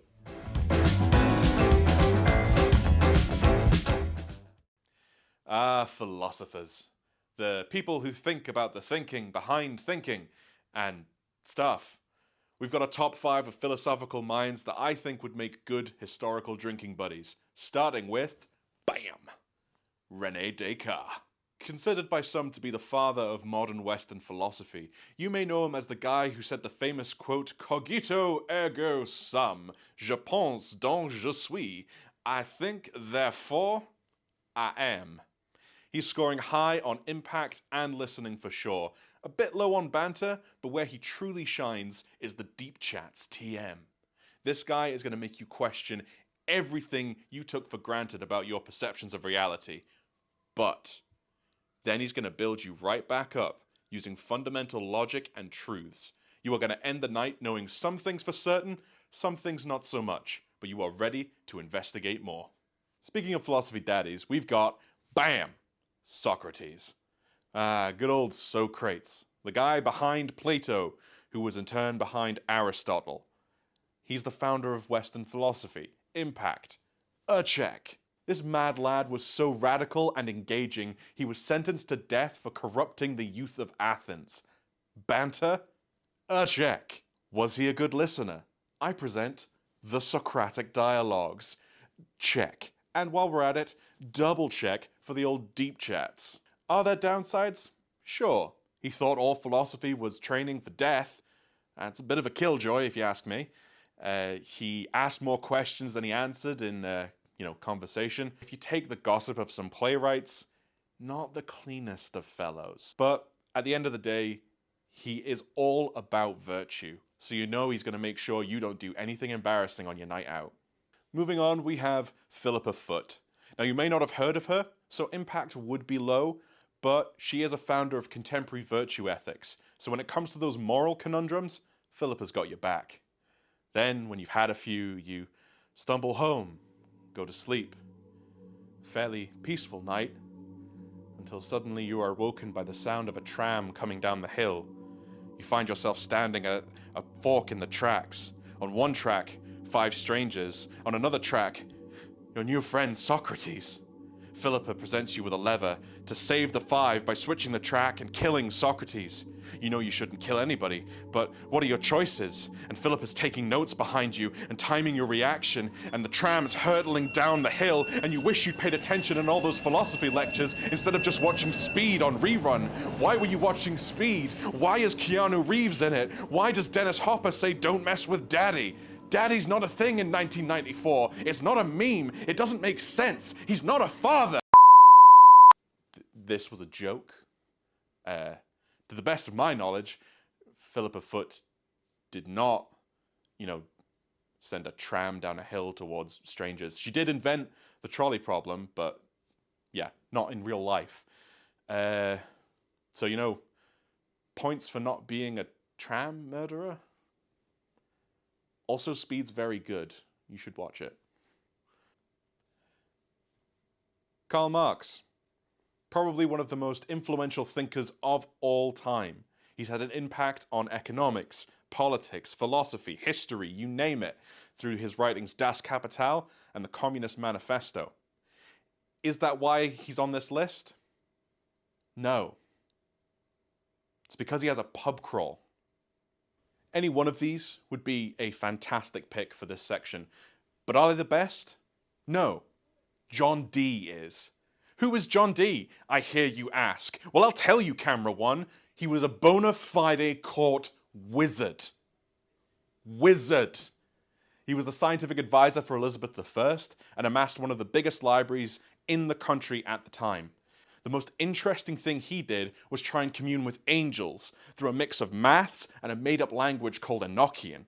You probably hadn't heard of him, so impact scores are a bit low. But interest and banter? Through the roof. You want to talk about deep chats? Sure, he's going to give you the answers of a crazy person, but are you honestly telling me you don't want to hear what the angels have to say about you getting back together with your ex-wife Brenda? Huh? Next category.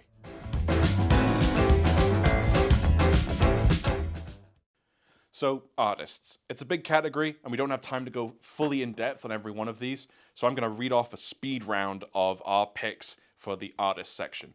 Aeschylus, Greek tragedian.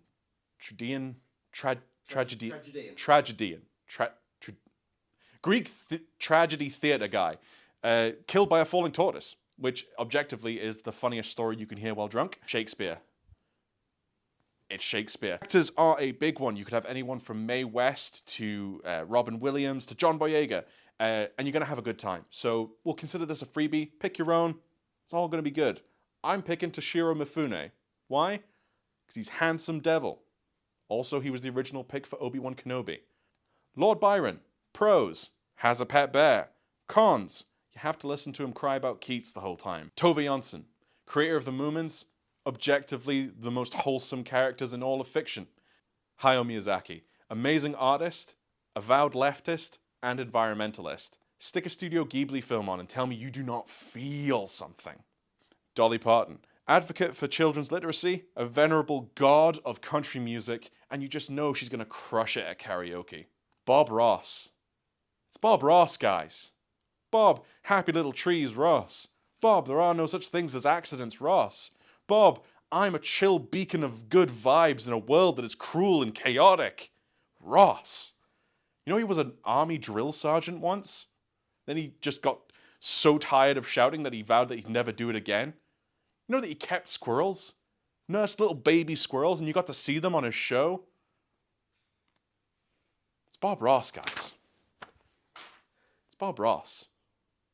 Next category. Queens, kings, prime ministers and presidents, lords and earls, and all that good stuff. We'll nominate one for each category. Our queen slot goes to the world's greatest pirate, Cheng Yat-so. Not only was she a formidable warrior, but she took on government officials and the British Navy and won.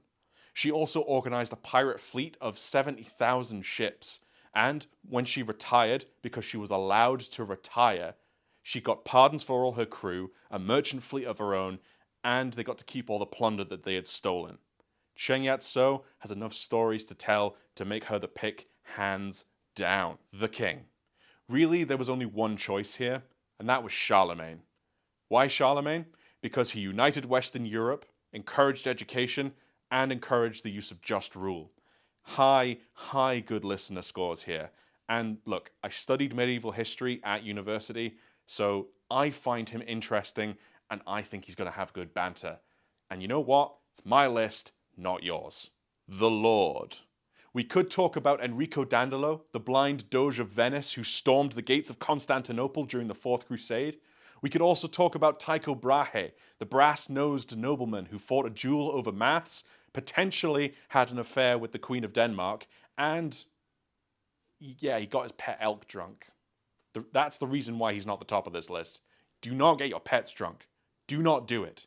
I'm watching you. Don't do it. But the winner of this slot is William the Marshal, the greatest knight. You want to talk about deep chats? When he was a boy, he was put on a catapult as a threat to his father in a besieged castle. The dad didn't even blink. He just said he could make another son. Let's unpack that, Bill. You know? Let's examine what that was like as a motivation for you just beating on people for the rest of your life in melee tournaments. What was King John like?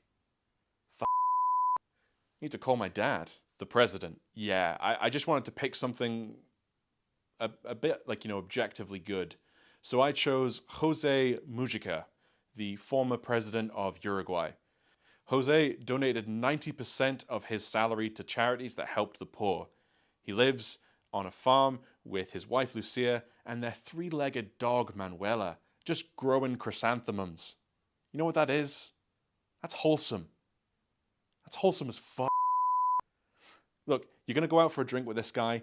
Maybe he brings his dog. You get to play with a three-legged dog. That's awesome. Maybe he brings you some flowers. Some flowers, guys. When was the last time you got flowers? You deserve flowers. Good listener? Absolutely. No question. And in fact, to wrap this up, I got a quote from the guy himself. Life can set us a lot of snares, a lot of bumps. We can fail 1,000 times in life, in love, in the social struggle. But if we search for it, we'll have the strength to get up again and start over. The most beautiful thing about the day is that it dawns. There is always a dawn after the night has passed. Don't forget it, kids. The only losers are the ones who stop fighting.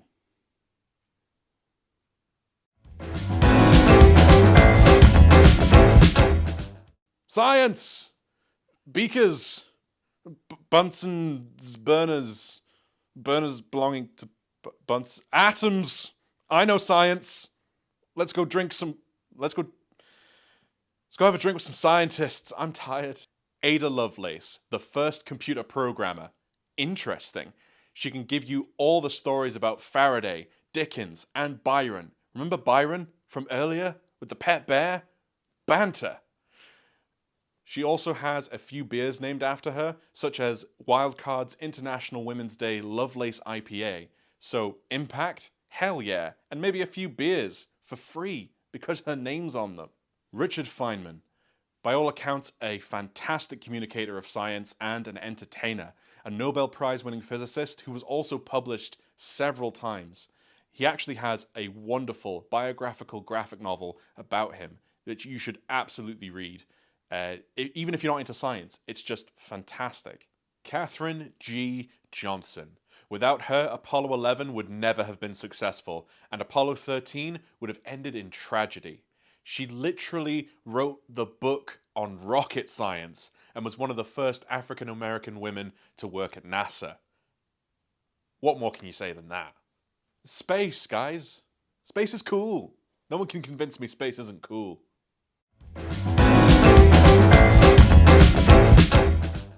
We've been through a lot together, folks. And I want to thank you for joining me on this journey to find the ultimate, undeniable, quantifiably best historical person to have a beer with objectively. We've come a long way. But now let's see who our top picks really are. Julie Daubeny. Do you like swashbuckling adventures? Opera? Love? Then Julie is the bisexual badass for you. She once fought a duel with 5 different noblemen because she dared to dance with the woman they were all trying to court. Escandalo! The way she earned money was to go around France just dueling folks with her girlfriend who she rescued from a nunnery by burning the motherfucker down. What? What? How is she not more famous? Look into my eyes and tell me that she does not deserve everything. BBC miniseries, the least you can do is buy her a pint. But you know what? We've had fun, but who am I to tell you who the best person to have a drink with is, historical or otherwise? The best person is the one that you choose. They're the best drinking buddy. Isn't that right? Wrong, sucker! It's Gambrinus! The guy was the king of beer. The king of beer! The king of beer! Who are you gonna get that's better than the king of beer? Look at him. Sitting on a keg with his fancy trousers. He is mentioned in the English ode called the Exaltation to Ale, to the praise of Gambrinus, the good British king that devised for the nation by the Welshman's tale 1700 years before Christ did spring the happy invention of a pot of ale. That's the drinking buddy you need. That's the drinking buddy you deserve. on May Day, he hangs out with French kings and just, you know, chats shit, eats food, drinks beer, and it's all around this thing called a Teufelsstich, a devil's table. Do you not want to be a part of that? I want to know, what's the sitch at the stitch, motherfucker? What's the sitch? And I hear what you're saying. You're watching this and you're like, Doug, surely this man's mythical. He doesn't really exist. He doesn't count. Well, guess what, he does. One possible origin is John the Fearless, objectively a really badass nickname. It's either him or John I, Duke of Brabant, which was a region that covered Brussels, a major beer-producing power. So it counts. It counts. Gambrinus, king of beer, king of the historical drinking buddies, the ultimate, unquantifiably best, objective choice. End of discussion.